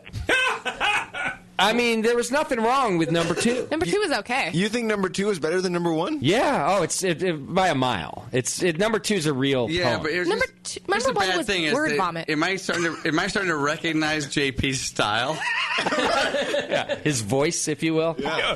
After 3 poems, poetries. He really gets you, Doc. There's no way you're number 2. And That's a lot more than I've done years before. If you're number 2, you should quit this gig and go write poetry. I'm sure poets make tons of cash. They do if they win the Nobel Peace Prize or Nobel whatever literature prize. Yeah, it's not just more peace. Tasty, what did you say? You said 2. I just said number 2. Yeah, calling it a piece. Wow, you guys have a lot of faith in JP. All right, which one's JP? Number 2. You're kidding me! JP. Read me number 2 again. Oh God! Tell me that this isn't good. Transcendence. Now he's making him read Can we more. go back to talking about dicks? Wiener. Bevo just asked that. Let's just take note. What's the title again? I'll be pulling that for a future Right. drop for sure. Transcendence for man means downfall for man, such as the temperament of Mother Nature. Man is not one to rule, but to be ruled. Not to conquer, but to be conquered. To be chained, not to chain. The folly of man is to not know these things. To wander the earth, looking into the heavens, carving their own path, ruling, conquering, chaining. After the wars, the hatred, the abuses of the earth, what is left for man but to return to mother, decaying, a wilted flower at the side of the road? I mean, you're not a genius or anything, but that's like a real poem. He just watched The Color Purple. The backstroking we were thinking of in high school. It's a real poem. Wait, If you look out the window, the bar is now empty. That other piece True that. that other piece of crap won the Nobel Prize? Yes, this was the poet. This was comparing JP to the poetry of Thomas Tranströmer. He was the Nobel Prize winner in 2011 for poetry. Fantastic. He's a Swede. Yeah, boats and boats. Wait, I think I did it wrong. Which one was JP, 1 or 2? 2. Yeah. So that means Okay, that HH and Crime Dog have a tie, so you guys will both get some Fourpure swag. And then that means that in the room, there's a whole bunch of ties, so it doesn't even matter. I got everyone right. Tasty, Beardy, and Doc are all tied for the win in the room. Yay. Yeah. Taryn, I think, was the worst performer of all of them. Tell me about it. So much for the personality test. I don't even think you know your fiancé, Taryn. You don't even know him. You are ready for marriage. Uh-oh. Oh, well. Too late now. She's like, oh, I'm really glad I called in. Hey, just call The date's already set. What else can she say? I'm a lucky man. All right, Taryn, thank you for playing. I appreciate you calling in. HH and Crime Dog, congratulations. Everybody wins. You all get a trophy in this game. We'll send you some stuff from Fourpure. Thanks for playing, everybody. Email me. Participating. Email Bevo at thebrewingnetwork.com. Taryn will, I don't know, something. You get JP out You of win it. JP out of this. You can have the broken glass that came in the bag. Oh, yeah. The Fourpure guys dropped the glass. I'll send you the shards. No, the handle broke on the bag. Yeah. There was nothing to this. And JP. You also won JP. Right. You're stuck with it. Another broken glass. More poetry. He's half empty. I hear a whole poem right out of that. Let me write it right Taryn's going to write it. JP is a broken glass. What a dick. It cuts me deeply. Yeah, literally. Yeah. No, seriously, help. I think JP's poetry actually makes too much sense to be considered for the Nobel Prize. Right. Maybe so. Because when you put those last two together, I mean, I'm not crazy, right? JP's was better. Well, I think that mine were all better. But, Right. All right, guys, thanks for playing. Cheers. Thank you. Cheers. There you go. Email Bevo at thebrewingnetwork.com. All right, here's what we're going to do. We're going to take a quick break. When we come back, we'll do some feedback. It's a very short break, like 4 minutes. We'll be back, and feedback. Hang in there. It's a session.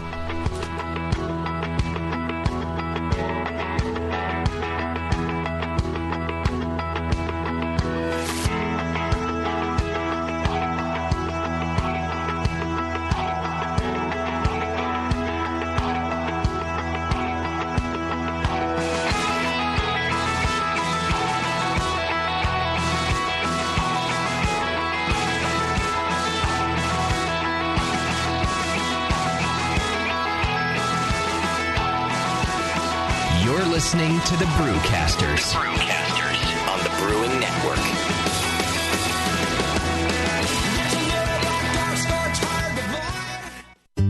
The National Homebrew Conference is coming up this summer, and More Beer wants to send you. To celebrate 20 years of serving homebrewers, More Beer is giving away 2 full pass registrations to the 2015 National Homebrew Conference, June 10th through 13th. That's right, 2 full passes, full access to all the presentations, club night and pro brewers night, 2 seats to the grand banquet and award ceremony, 2 one-year membership gift cards to the American Homebrewers Association, 4-night stay at the beautiful Town and Country Resort, round-trip airfare to and from the San Diego airport, 2 VIP passes to the Brewing Network's own anniversary party, a $250 prepaid Visa gift card for food and your other expenses, and dinner with the More Beer crew. Visit morebeer.com for all the details, and to enter, you can enter once a day through April 15th, and the winner will be drawn on April 25th. If you've already purchased your registration to the event and seats to the grand banquet, those fees can be refunded. Enter today at morebeer.com. Are you looking for a simple brewing system that's great for all grain brewing, but everything on the market seems to be full of compromises? Blickman Engineering has the answer. The Blickman Brew Easy All Grain Brewing System. The Brew Easy is a complete system with easy upgrades and a beautiful compact design, perfect for any size brewing location. At its core, the Brew Easy is built on 2 gorgeous Blickman Boilermaker brew kettles, a high-temperature March pump, and either a top-tier gas burner or the new Boil Coil electric heater. The Brew Easy adapter lid allows the pots to stack on top of each other, forming an efficient, strong, and compact brewing setup that comes in 5, 10, and 20-gallon batch sizes. Upgrade your Brew Easy system with full automated control by adding a Blickman Tower of Power temp controller, and make moving around easy with the Blickman Kettle Cart. The Brew Easy is modular. If you already own a Boilermaker kettle, you can build your Brew Easy by purchasing just the modules you need. The new Brew Easy all-grain brewing system. See it today at BlickmanEngineering.com and brew with Blickman quality on your new Brew Easy.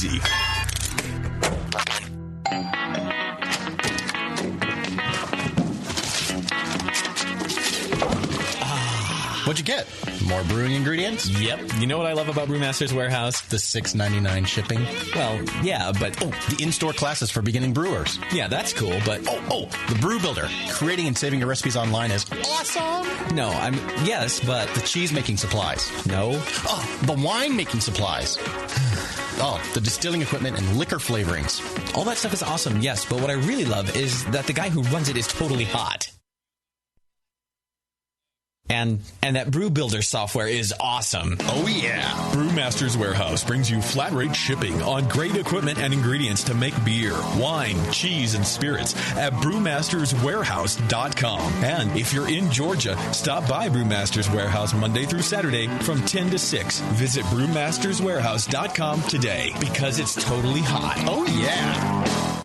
BN Army, I'm here to talk seriously for a second. You all are partially responsible for something explosive, and it's time you answer for it. Moonlight Meadery is exploding. Yeah, exploding across the country. Wait, they just landed in Australia with insane quality mead. With nearly 70 different varieties of mead on the market, Moonlight Meadery has blown up the mead category and completely reinvented it. Seriously? What? Seriously? What? You're paying money for that watered-down mead when you could have a Moonlight mead? Moonlight meads explode with quality and flavor. They're a party in a bottle. Did someone say party? If you want mead and want the best, you want meads from Moonlight Meadery and will accept nothing less. And now get 15% off by going to moonlightmeadery.com/BNArmy and use coupon code BNArmy at checkout. Hey, sign me up for that party. Attention homebrewers, if you like making labels for your handcrafted awesomeness and wished more people could see how great you are, then check this out. Grog Tag, the makers of custom reusable labels, and craftbeerandbrewing.com are hosting the first ever National Homebrew Label Awards. The top 10 labels will be featured at the 2015 National Homebrewers Conference in San Diego to more than 5,000 attendees, and more than $2,500 in prizes will be awarded. If you've created a label at any time in the past year, you're eligible to enter. Grog Tag and Craft Beer and Brewing have teamed up with great sponsors like More Beer and the Brewing Network to make this competition a great one to enter. Submit your entries between March 1st and June 1st for your chance at fortune and glory at homebrewlabelawards.com. That's homebrewlabelawards.com. Submit your label entries today. Good luck, and we'll see you in San Diego. Segmented, demented, fermented. It's the session.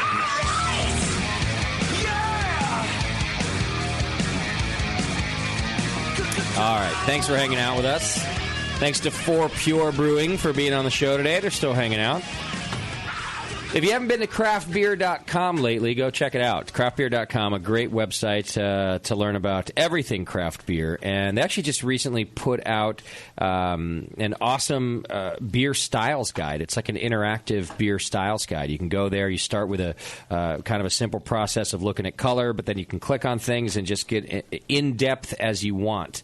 There's some an introduction video to the whole thing. You can download a concise and systematic tasting sheet. It's really a guide for beer geeks like us to go through and learn about beer kind of on your own, so you don't have to go take a course to do it. Plus, all the other content over on craftbeer.com is just amazing. You can find out what's going on in the U.S. and really around the world. So check it out, craftbeer.com, celebrating the best of American beer. Want to hear a Drunk of the Week voicemail? Yeah, why not? I learned that this is not Bebo. Bebo is way more nicer than this lady. This lady's like, just leave your message. He's talking about the automated voice that tells you when you press the button and it says, please leave your message after the tone. Right. The automated voice is not more nicer than Bevo? No, apparently not. Yeah. And Bevo's like, hey, Steve-O, how you doing? Blah, blah, blah. You don't go blah, blah, blah, but... but you know what I'm saying, right? Yeah. Hi, Steve-O. You know, girl. Just at least humors me. Shit. I really wanted to call in just to say that I miss you fuckers. I owe my career nowadays. I owe my career to you guys. I fucking owe you guys the world. I even get on my knees and tickle your balls if I have to. That's a verbal contract. Wow, yeah, he said it. We're going to be down that way. Yeah. Down ball. But you guys are missing how he laughed at after the tickle your balls giggled comment. at his own. So like, hell yeah. Hey, I'm going to send you beer, but I'm not sending it to Moscow. Because he's fucking... Where's my $40, Moscow? He takes your money? He took all our beer, Whatever too. happened to that shit? Peace. All right, Steve-O. There you go. All right, what was I going to do? Some feedback or something? Feedback, yeah. Feedback's brought to you today by our good friend John over at beerlawcenter.com. Go to beerlawcenter.com, check it out. He can protect your trademark like he does the hop grenade. He had to do some work for us just last week, as a matter of fact. Some dude was over on Craigslist selling... Literally. Oh, my. Could you believe that? And I'm not just talking about like a rendition of the hop grenade. Our hop grenade. Really? On T-shirts. Stupid T-shirts, too, like Make Beer, Not War. And bumper stickers? Yeah. Wow. Happy Easter. Stupid things like that. I don't know. Have you seen the Brewing Network social media feed? Let's not bag on the Happy Easter just quite yet. Yeah. So anyway, John's good, and he knows what he's doing, and that stuff was pulled down within about an hour of me sending it over to John. And awesome. Listeners always, find this stuff for us, and Craigslist themselves pulled it down. He just sent a great letter over to them, made them aware of the situation. It was gone very quickly. John's great at what he does. Go to beerlawcenter.com. He can protect you guys, too. Now you can go to your local Goodwill and get your Brewing Network Happy Easter shirts. Make Beer, Not War shirts. Right. Go to China, people will be wearing those. Right. I will say this. If you go to our local Goodwill anytime around now, you're probably going to find a shitload of Brewing Network shirts. I just cleaned out my closet. And I was always like, maybe I should throw these away because it's embarrassing if Brewing Network stuff shows up at the thrift store. But then I couldn't bring myself to do it because that's sort of a dick move, too. Like, people need clothes. So I'll look out my window and some guy be blowing my grass. Should it be an army shirt? Yeah, exactly. I'm getting it. Wait, what's that supposed to mean? Yes. Nothing. No. Yeah, a high school kid. I'm glad it's a high school kid. Right. I'm glad that you mentioned that because I've done it, too, and I felt real bad. I'm like, fuck, because if Justin ever finds this, I'm going to be in deep shit. And I would yell at you for it. Right, of course you would. But when I did it, I was like, what am I going to do? In high school, I found the basketball coach's coaching shirt at Goodwill. Nice. And he was my U.S. history teacher. Yeah. And so I bought it at Goodwill and wore it to his class. How did you get that? Right, yeah. Well, Coach Miles. Apparently your wife threw it out. Right. Yeah, you missing this, bro? Yeah. He gave it to me last night. All right. Dear Brewcast Holes and Bevo. That's a new one. I don't think we've ever been called Brewcast Holes. More holes. Yeah.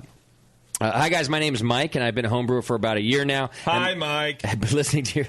Thank you for coming, Mike. It was like an AA meeting. I've been listening to your shows for just as long. I started brewing after being shit-canned from a job for no rhyme or reason and having to move back to my hometown and into my parents' house at 25. I started devouring all your shows, from The Session and Brew Strong to Dr. Homebrew, Suck at JP, and the Sour Hour. Cut to now, I'm a Cicerone certified beer server and a BJCP recognized judge, and I've just been hired as the assistant brewer for a popular local brew pub. I never in a million years thought that someone would give me a cold, hard American cash dollars to make beer. And it's all thanks to you nutbags. So thanks for all you do and helping me. Love and respect. Keep up the amazing work. Cheers from Mike. Well, congrats, Mike. I'm glad you're working in the brewing industry. Mother meatloaf! Still making beer, living at his parents' house. Yes. Good man. I didn't even know who that was for a minute. I was like, what noise was The that? meatloaf. It is the Will Ferrell and the mom's... Okay, forget it. It's from Wedding Crashers. Thank you. Will Ferrell's like 50 and he lives with his parents. Thank you. He didn't say he was still living with his parents. Well, I'm doing the brewing math. I mean... Well, it's what's most he likely. do? What did he do, buy a house? He is most likely still living with his parents, but we don't know. He bought a house in downtown San Francisco. He bought a double wide in a double wide community. He's living in a double wide community. Yeah. Ooh, can you scope out some property for me? He brings home his tooth water from the brewery now.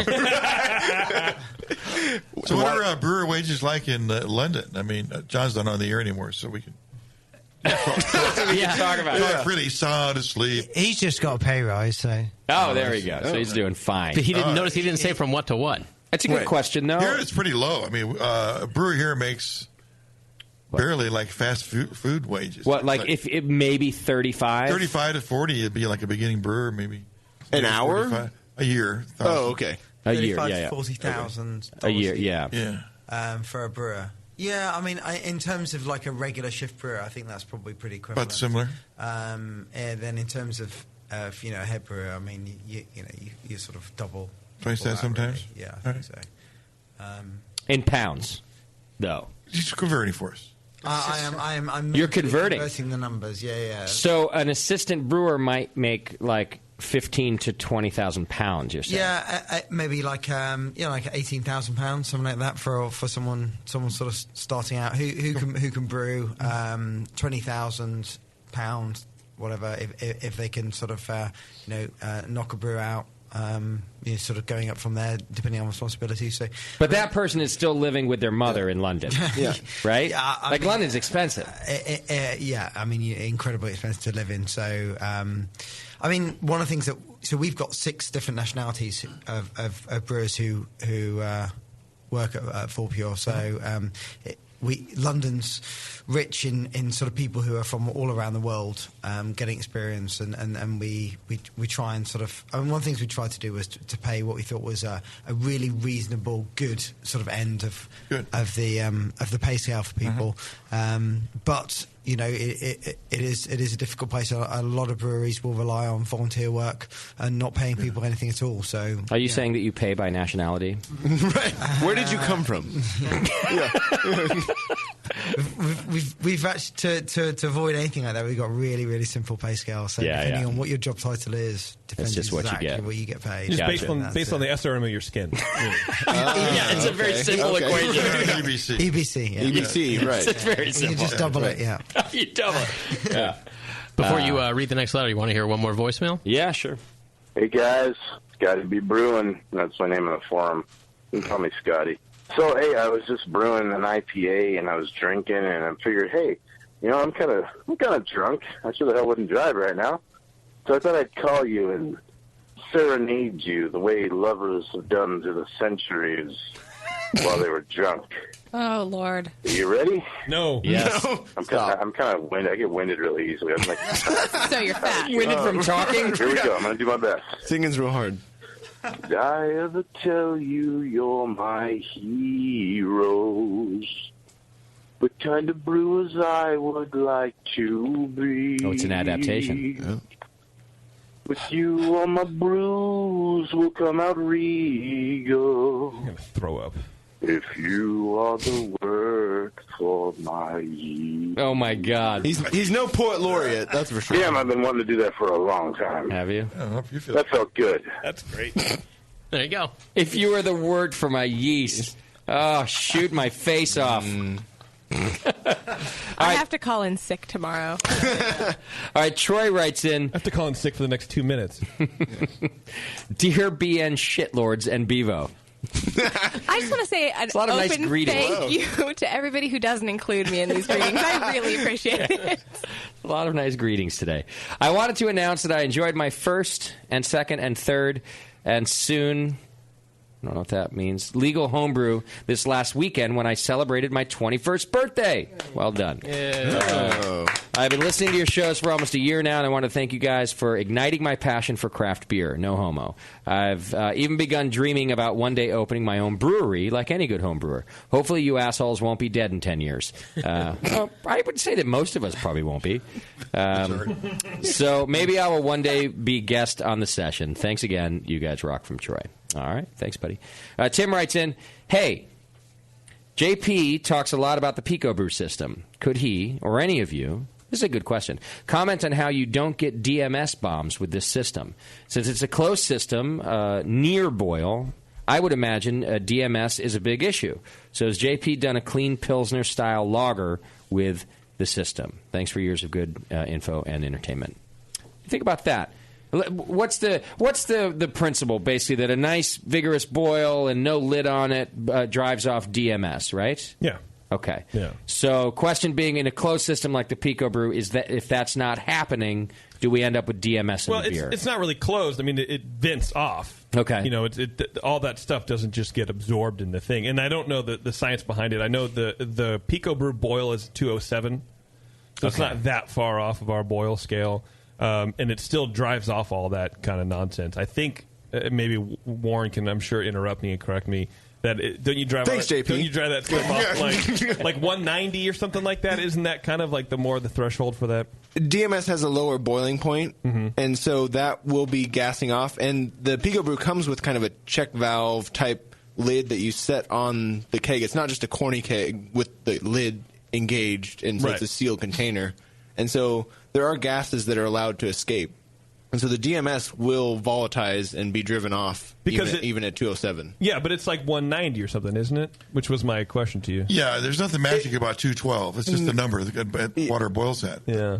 A lot of good things happen below that, for sure. You want 140 is kind of the magic number where you don't have to worry about more DMS being generated. Yeah. That's the main thing, is that there's enough precursors for DMS in malt that it would just continue for a ridiculous amount of time. And so you want to be hot enough to drive it off, which 207 is, and then you want to drop it down below 140 to stop the DMS conversion as quickly as possible once you've stopped boiling. And so the check valve allows for that. All right. I did my I did my first Pico Brew 2 nights ago on my dad's Pico Brew. We didn't brew a lager, but it is a cool system. But you know who did? Annie Johnson brought in her American Light Lager that she had brewed on the Pico Brew when she was on the show. She brought in, remember, a few side-by-sides, one she had done on her traditional system, one on the Pico Brew. If there was a winner, the Pico Brew one tasted a little cleaner. I mean, they were both amazing, but I mean, it's absolutely possible. Oh, yeah. We were blown away by which one was the Pico Brew and which one was not, because you kind of go into that tasting automatically assuming that the one made on the machine isn't going to be as, whatever. But it blows you away. But no, to answer the question, I haven't done a lager on it. I would like to do one in the future, but no, I'm not concerned about DMS or any issues like that at all. Okay. It's an incredible system. My dad's got the 3-tap tower on his kegerator now because he can just crank the brews out. Oh, yeah. And, get multiple styles on at once. And, just like 2.5 gallons, so you can go through it real quick and get the next one on there. Nice. This is a revolution. He's going to get fat. Yeah. Better. All right. Next one comes in. I know I'm late, but just wanted to express my annoyance with Nicole on the Pizza Port podcast and her making fun of Bressy Ranch in that Valley Girl voice. Most annoying thing ever in my BN listening experience. Signed, every listener ever. I can't believe you actually read one. Wow. Yeah. Well, this one was from every listener ever. I felt like I had to. First one you read. You can't ignore everybody. No, why would you? I mean, I can. Birthday! All right. Still getting that. Even with a week off. I know. Yeah. It's been like 2 months. Seems like. All right, Dan from Tampa, Florida writes in, "Hey, guys, I'm waiting for my first grandchild to arrive any day now." See, I know where this is going already. There's a lot of sex. Oh, man. Wait, what? I don't know. No. I read that sentence, I know exactly what's going to happen. What? This is the guy who wants to brew the beer to commemorate the baby and have the beer 21 years later. Yeah. What, you don't like that?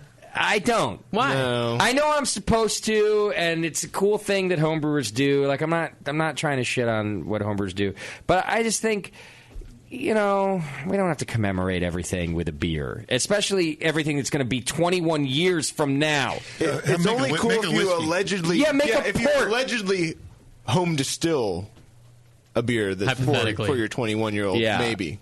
But I get it. It's a sentimental thing. It's a thing you create. It's going to be shit. I'm going to answer the question right now and tell you it's going to be shit. Okay, now read the rest of the email. All right. I'd like to brew a beer that I can lay down and store until she's 21. Okay, maybe 18, he says. So I'm planning on an English barley wine of around 12%. Which I hope should age well. But I have a few questions about the best process to get the beer to age that long and still be drinkable. Don't age it that long. I'm thinking I should bottle condition it to help scavenge any oxygen that might get into the bottle. Yes. However, what that does scavenge oxygen. However, oxygen will continue to enter the bottle. If you're doing a crown cap, it's just science. It happens. Oxygen, after that yeast has been long dead and scrubbed it of the original oxygen, new oxygen will get in. So I don't know that it matters if you bottle condition, if you're going to age something for 21 years. Does anybody else have an opinion on that? Yeah, I mean, that yeast is going to autolyze. Right, exactly, in 21 years. And add its own kind of off flavors as well. So okay. So do it how you want. It's also going to be flat in 21 years. Let's see. So oxygen or forced carbonated. No, so there you go. Should I up the bitterness? If you were aging it for a few years, I think the answer might be yes under certain circumstances. Mm-hmm. For 21 years, no, right? It just won't even matter. It's going to drop. Does it matter? Another thing to stale. Contact. Oh, that's a good point. It's just another item that will. It's an antioxidant, but it'll stale. Okay. It'll fall out eventually. Also, yeah. I mean, it'll stale and fall out. Yes, Can I also just say that good choice on a nice, easy, drinkable beer to introduce your granddaughter to? And then she'll hate beer from then on. Right, that's what I was thinking. He should contact Dave at Flat Tail and brew a 5 Loco, and then it might be fine. I feel bad for Dan. I don't mean to shit on your dreams here, but yeah, I wasn't trying to be. He goes on to say, I plan to wax the bottle tops, but then is there anything I should be watching for when I do that? Frankly, I'm not a fan of the wax thing because I'm not convinced it does a goddamn thing. Other than make it harder to open. I believe Sierra Nevada has done tests and proven that it doesn't. It does. It's not an actual seal like it looks like. It does look great. It's not an oxygen barrier. It's not. Thank you. Yeah. So, Dan, to add a positive note, I have had some really old barley wines that I enjoyed, actually. They have this very unique flavor. You don't drink a pint of them. You pour a little bit in a glass. Yeah, soy sauce is great. I've had dip your sushi in it. Some super unique flavors come out of it, and they were nice to sip on. It is, in general, though, not going to be a wonderful drinking experience for your 21-year-old grandchild. However, if you're a good guy and they love you anyway, they might just smile and be happy that you brewed the beer. Get a savings plan. Yeah. I would maybe alongside, if you're going to do the beer, go buy a really good port right now, like a new one, but from a reputable place. Well, they don't. And lay that alongside of it. Yeah. And then in 21 years, you open your beer. And they can wash it down with a nice port. With a really nice port. Well, they don't just bottle like new port. It's aged. Well, whatever. Yeah. You get the idea. This one will be double aged. Make sure it's not 21 years old, I guess is my point. Or actually, this is what you should do. You should take the ingredients, the cost of the ingredients, which would probably be $100 depending on whatever volume, and put it in the bank. Right. For her. And that's actually something that she can open when she's 21 or 18, and then she actually has money instead of stale, terrible soy sauce. Start an IRA and she'll be a millionaire by the time she retires. There you go. If you want to do it, I do get the sentiment, go to town, but there's not a whole lot of things you can do that are going to make a 21-year-old beer all that much better. There's nothing. Unless you're Cantillon, then it might, but you're not. Let's be honest. So, all right. Mark writes in, "Hey, Brewcast, I just want to drop a quick line. Thank you for keeping me sane." Well, you must have been crazy to begin with. I've been listening to your archives for 12-plus hours a day for the last 3 weeks. Oh, poor guy. While enduring the wine harvest season here in New Zealand. Your ability to blend info and humor. Okay, thanks. And then other things. I think he has a good product idea for it. From all the info I've gleaned from your shows, I thought I would bite the bullet and enter my first competition. It was for a wet hop Nelson Sauvignon, and my God, was it shit. It was a glass of brown wine. No malt flavor, no bitterness, just fucking wine. Janice Brown? Kidding. First time in 3 and 3/4 rounds. Yeah, how do we make it through? His product idea is that we have Brewing Network ascots. Yeah! Why aren't they in the store already? Thank you, and screw you all, Mark from New Zealand.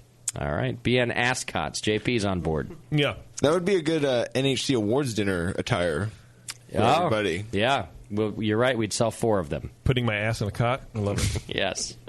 All right. That was your feedback for today. Hey, Beardy, let me ask you a question. Are you getting enough? Enough cock socking?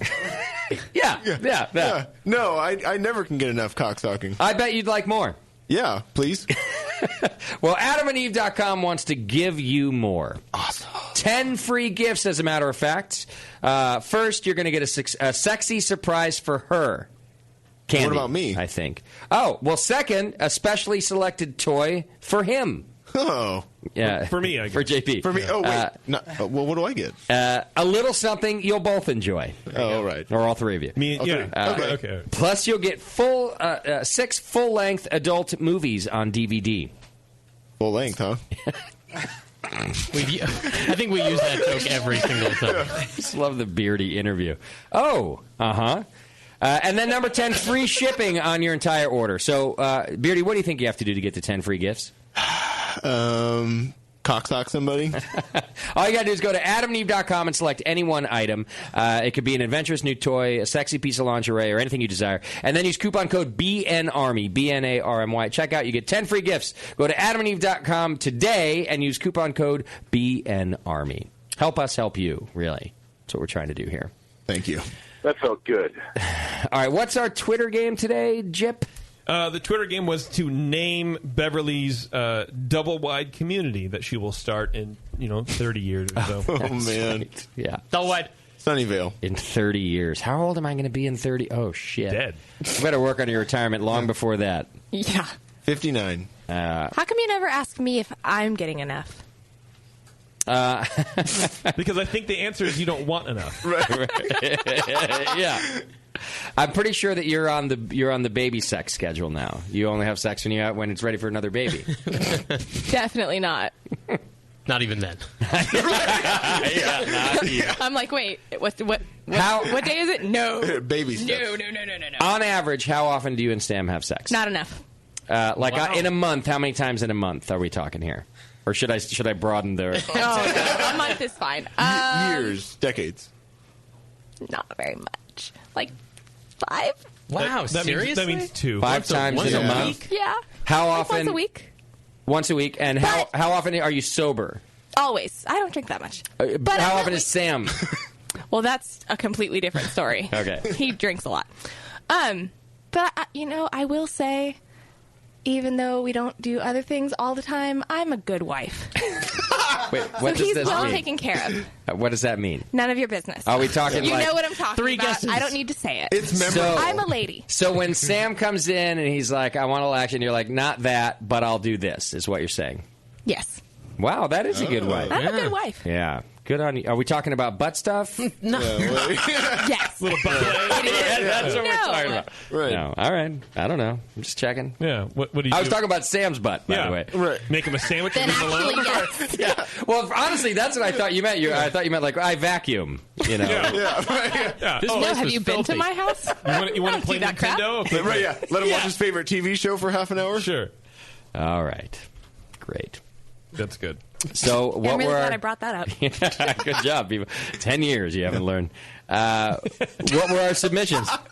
Well, we got some pretty good ones. Snow Coog Can't wait. says Bevo should call it Wacko Wacko Wackistan. Wackistan. Wacko Wacko Wackistan. I love Wackistan. Pretty good. What? I like that. Yeah. Oh my god. Especially since you're such a good wife, too. It has a double meaning now. Wacko Wacko Wackistan. Sounds like, I live in Wackistan every night. Butch33 says she should call it Toucans Estates. Okay. That's pretty weird. Lesher House Beers writes Sugar Valley Estates. Okay. I think that was pretty good. David Bay says, I don't know, but after saying Bevo and Double Wide, you have Sugar Valley Brewers' attention, which I thought was pretty valid. Double wide. The Harry Beaver Brewery. Oh, that's rude. Wait, is that the name? Harry. Okay. Okay. Get out of the gutter. Wait, is that his name? Yeah, that's his name. I thought he was naming that. I thought that's what my double wide name was. Right, yeah, that's what I thought the name of the park was. Oh, so did I. Believe it or not, I spared you from those. Okay. Oh, thank What was the name of his park? Harry says, how about Chateau Bevo, where every slot is double wide? Thank you for sparing me. So I like the slogan better than the name. Right, not only the name, but he has a tagline, which is great. And then he says, love you. Yeah, whatever. Is it LUV? No. Oh. Beerphoria writes, Double D Estates. All double wides, all the time. Okay. Okay. That fell flat. Panther Hollow says, the Badonka double wide. If you reach Sam's Camaro, you've gone too far. Accurate. Again, rude. Well, it's more Sam's Tacoma. Yeah. Right. And then Blobber got real weird on us. He goes, Bevo's Quintuplets Museum and Double Wide Trailer Park. Okay. That is weird. What? Keep in mind he doesn't have Esoteric. neighbors, okay? So let's just, you know, he doesn't have a lot of people to bounce these ideas off of.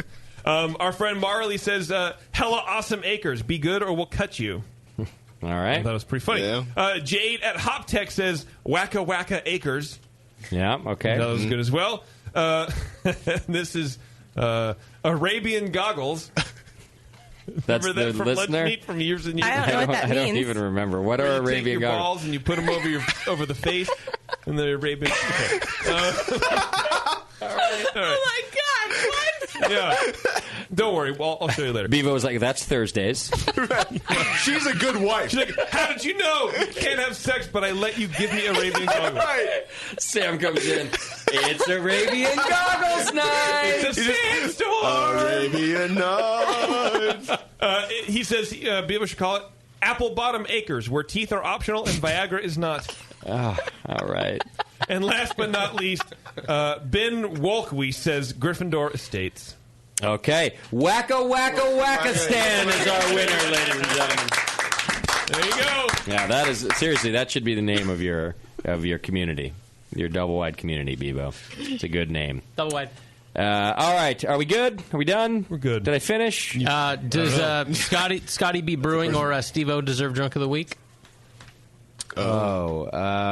Scotty. He sang a song. He sure did. Yeah, Scotty. Even though the awful lyric rendition. I ever tell you? Oh, don't do it again. Yeah, please not. You guys should play it at the brewery every Saturday during their tasting room. If you guys want it, we'll send you the MP3 file. Okay. Scotty wins our Drunk of the Week. Thanks for calling in. You can call in to 855-WIN-DOTW. Also call in and make your case for why you should win a pass to NHC, a free all-inclusive pass to NHC. Also, go check out whitelabs.com. If you go to whitelabs.com, they've got a yeast class they're putting on during the week of NHC. I think it's on the Wednesday before our party. Tuesday. So if you want to actually get your learning on, then on Wednesday, June 10th at White Labs, there's their yeast class during NHC. So go check it out. whitelabs.com. And I think that's it. Yeah. Is that all I have to do? I think so. We are off next week. Yay! Which is awesome. When we come back the week after, JP will be your host. Oh, that's right. Forever. I'm going to go on He's going to die. retirement. I'm going to go on death. Death watch. What if I did want to take a sabbatical, JP? How long would you host for? Well, we need to talk serious pay raise. Yeah. Yeah. I could consider that. Okay. Then when do you want a double wide? $5? Don't you get it on my double wide. Single wide. How about will you do it for a single wide? Well, it depends on what amenities are in there. Well, keep in do mind. I have an indoor or outdoor shower? Well, really, it doesn't matter because now everything else you own, you have to share with Taryn. Right. So it's going to be the only thing that's just yours. There's a twin bed. Yes. Yeah. It sucks. Yeah, it does. I'll have to think about it. I mean, it's only half hers when you get a divorce, so it's fine. Well, with California, it'll be all hers. Right. Yeah. It's already all hers. Right. Yeah. I can't wait to your second wedding. I shouldn't have started that yet. Hang on. I'm not done. God, wow. I've been waiting for this. Yeah. Just this part? Oh, you finished already. Hey, thanks to Dan and Tom for coming in from Fourpure and coming all the way from London just to see us. That was very nice of you guys. Yeah, just to see you. Right, yeah. Just us.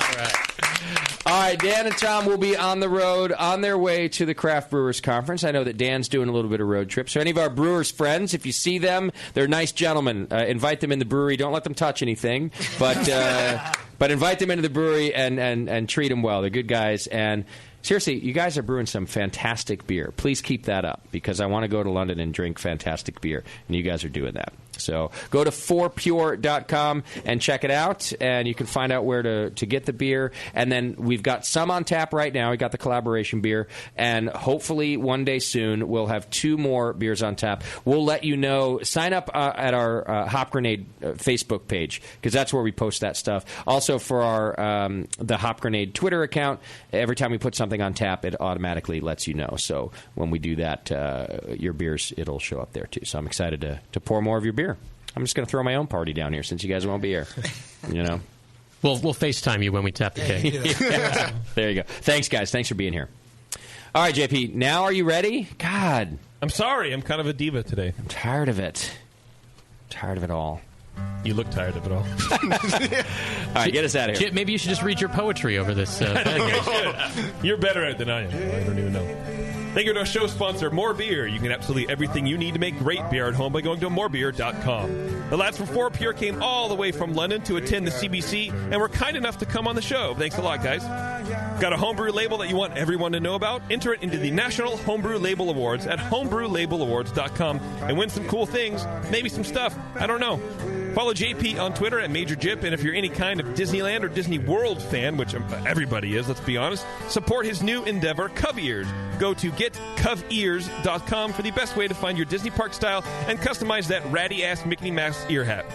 Warren got a haircut, so there's that. For some good beer insight and homebrew info, follow Nate Smith at Nathan Homebrew and Mike McDowell at Tasty McD. Production director on the session has been Pushy Jack. Today's show has been produced by Scott Moskowitz. JP was entering his poetry into some national contests. Bevo was being a real cunt. And your host was Justin Crosley. Be sure to everybody goes down.